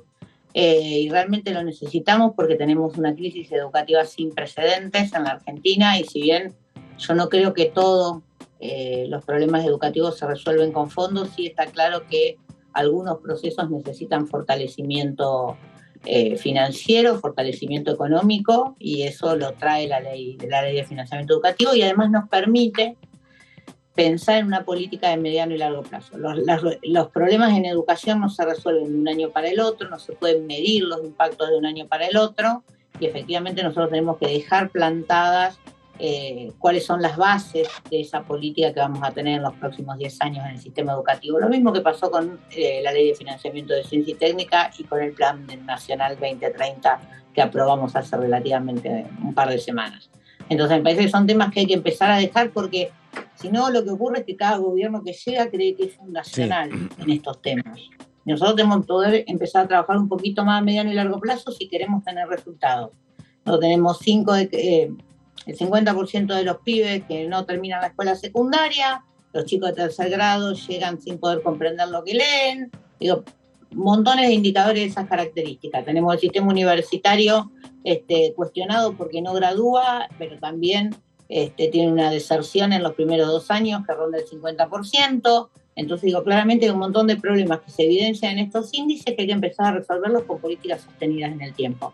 Y eso es la ley de financiamiento, porque en realidad más allá de las cuestiones vinculadas a la asignación económica que se plantea, hay una serie de objetivos priorizados que trabajamos en analizarlo, que pudimos poner el foco en cuáles son las cuestiones prioritarias, tanto a nivel inicial, primario, secundario, formación docente, universitario, que hay que empezar a trabajar, y eso necesita de ese andamiaje, y para el próximo ministro va a ser una herramienta importantísima.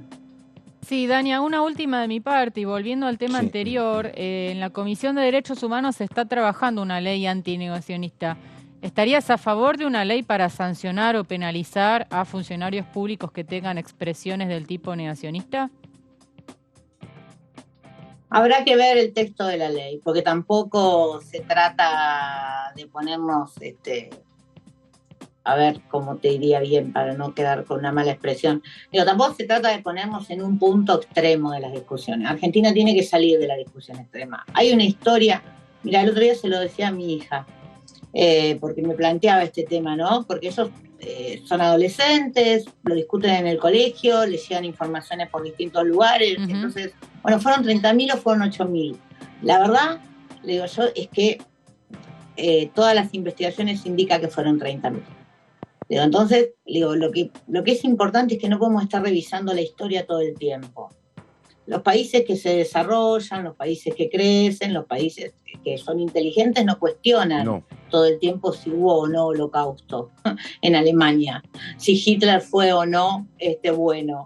Digamos, no entra en cuestionamiento todo el tiempo. Nosotros no podemos estar cuestionando todo el tiempo nuestra historia. San Martín es el padre de la patria, Belgrano creó la bandera, la Junta de Mayo nos dio la libertad, el 9 de julio es el Día de la Independencia, hubo 30.000 desaparecidos, hubo un Estado que ejerció el terrorismo de Estado, hubo un plan sistemático para desarmar a los grupos paramilitares que había en ese momento. Bueno, y en ese desarme se cometieron crímenes de lesa humanidad. Y esto ya lo jugó la justicia, ya lo estableció la ley, ya hicimos todos los procesos. Entonces, 40 años después, volver para atrás en esta discusión, nos atrasa en todas las demás discusiones. Sí. Pero bueno, digo, la ley antinegacionista, bueno, habrá que ver también en qué consiste, cuáles son los términos, de qué nos vamos a tomar, porque viste que ahora también las redes sociales juegan un permanente fake news, ¿no? Digo que hay que tener claro. Digo, entonces, pues, la verdad que hoy no te diría estoy o no de acuerdo, quisiera ver el texto, veremos cuando eso avance, cómo sigue. Bien. Diputada, ¿hay alguna consulta más, Braslavsky? No, muy cortito. Dale, pregunte, en estos pasillos, diputada, de este Congreso, de esta Cámara, ¿se escucha que después del 10 de diciembre puede haber una unificación del radicalismo aquí en la Cámara? Epa. Sobre todo si Lustó llega a presidir el Comité Nacional, ¿no? Sería como razonable. Nosotros estamos, la verdad es que estamos trabajando con el bloque de la UCR que preside Mario Negri. Finalmente hemos trabajado prácticamente en todos los temas de manera conjunta. Con lo cual la unidad por ahí no se produjo en términos de bloques, sí a la hora de las votaciones, sí a la hora del debate, sí a la hora de los acuerdos. La verdad que en eso tanto Rodrigo de Loredo como Mario Negri han sido dos presidentes de bloque muy efectivos y muy eficientes en términos de trabajar en esa línea. Sí, efectivamente, creemos que ante la posibilidad de cambio en las cámaras que se van a producir y de reequilibrios de fuerzas, es importante avanzar en una conversación en la unificación del bloque de las dos expresiones de la Unión Cívica Radical. Lo del Comité Nación también tiene también juega dentro de esas variables, no porque la condición sea que presida Martín Lustó. Por supuesto es uno de los nombres que está en danza, hay otros, los gobernadores también tienen sus nombres y estamos en plenas conversaciones, así que bueno, probablemente haya un reordenamiento de las fuerzas políticas dentro del Congreso y eso obligue a que las dos expresiones de la Unión Cívica Radical unifiquemos la posición. Diputada, la única pregunta importante viene ahora. Digo, Dania no es un nombre como Estela o como Susana. Yo lo googleé y dice Dania, versión femenina de Daniel, del nombre hebreo Danibel, que significa Dios es mi juez. ¿Todo eso es Dania? ¿Es así la historia o hay otra Así historia? es.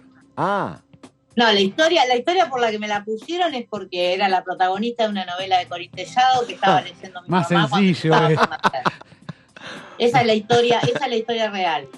La traducción del nombre es eso y viene del ruso en realidad, porque el mío es con Y, sí. El hebreo es con I latina, pero significa eso, efectivamente. Dios. Bueno, aclarado. Pero la ¿viste? historia es la novela de Corín Perdón, Tellado. ¿la novela de Corín Tellado es con Y? Es con Y, Es con sí. Y. Sí, porque eso, yo nunca la pude encontrar esa novela, pero sí recuerdo el cuento familiar es, por favor que te la anoten con Y. Sí. Mi madre, mi padre, ¿no? Te digo, Que iba a habla anotar. bien, habla que es una diputada joven, porque hace un tiempo no te permitían esas cosas en el registro civil, ¿eh? Después de cierto tiempo permitieron No soy algunas tan excepciones. Bueno, está, pero Soy tan joven, soy había un más registro restricciones. civil de pueblo. Sí, ahí estamos. Soy un registro civil de pueblo, entonces ahí capaz que había menos Claro, restricciones. puede ser. O mi mamá habrá sido muy convincente y habrá dicho, por favor, anotámela como me la anotaron acá, porque si no, no puedo volver a mi casa. Esa también es una opción. Ahí estamos. Dania Tabela, diputada, muchas gracias. Buen día y hasta cualquier momento. Muchísimas Chau, gracias chau. a ustedes. Que tengan un buen viernes. Nos vemos Igualmente, pronto. igualmente. Bueno, tenemos que ir terminando. A ver, Braslaski, tradúzcame. ¿Qué significa esto? ¿Que va a haber unidad o qué dijo? No, Están en camino de... A ver, Gerardo Morales deja la presidencia de la UCR y uno de los nombres que suena es Martín Lustó. Claro. Martín Lustó es sería el dirigente, el referente más electoral y visible. Más posicionado. Más Es posicionado senador. dentro del sector de Evolución Radical, ¿no? El senador nacional. Si Martín Lustó preside, se daría un proceso de unificación del bloque del radicalismo que a Mario Negri se le discutió la conducción hace 2 años y se armó el bloque de Evolución, ¿no? Ahí estamos. Perfecto, el señor Guido Braslaski, caballero, un gusto enorme, nos estamos viendo en cualquier momento. Gracias, Pato. Y ella es Caro Ramos. Caro, buen trabajo el domingo. Bueno, igualmente, nos Bueno, veremos ahí. Ahí estamos. Nada más, gracias, buenos días. Enseguida el señor Horacio en Bo. Chau, chau.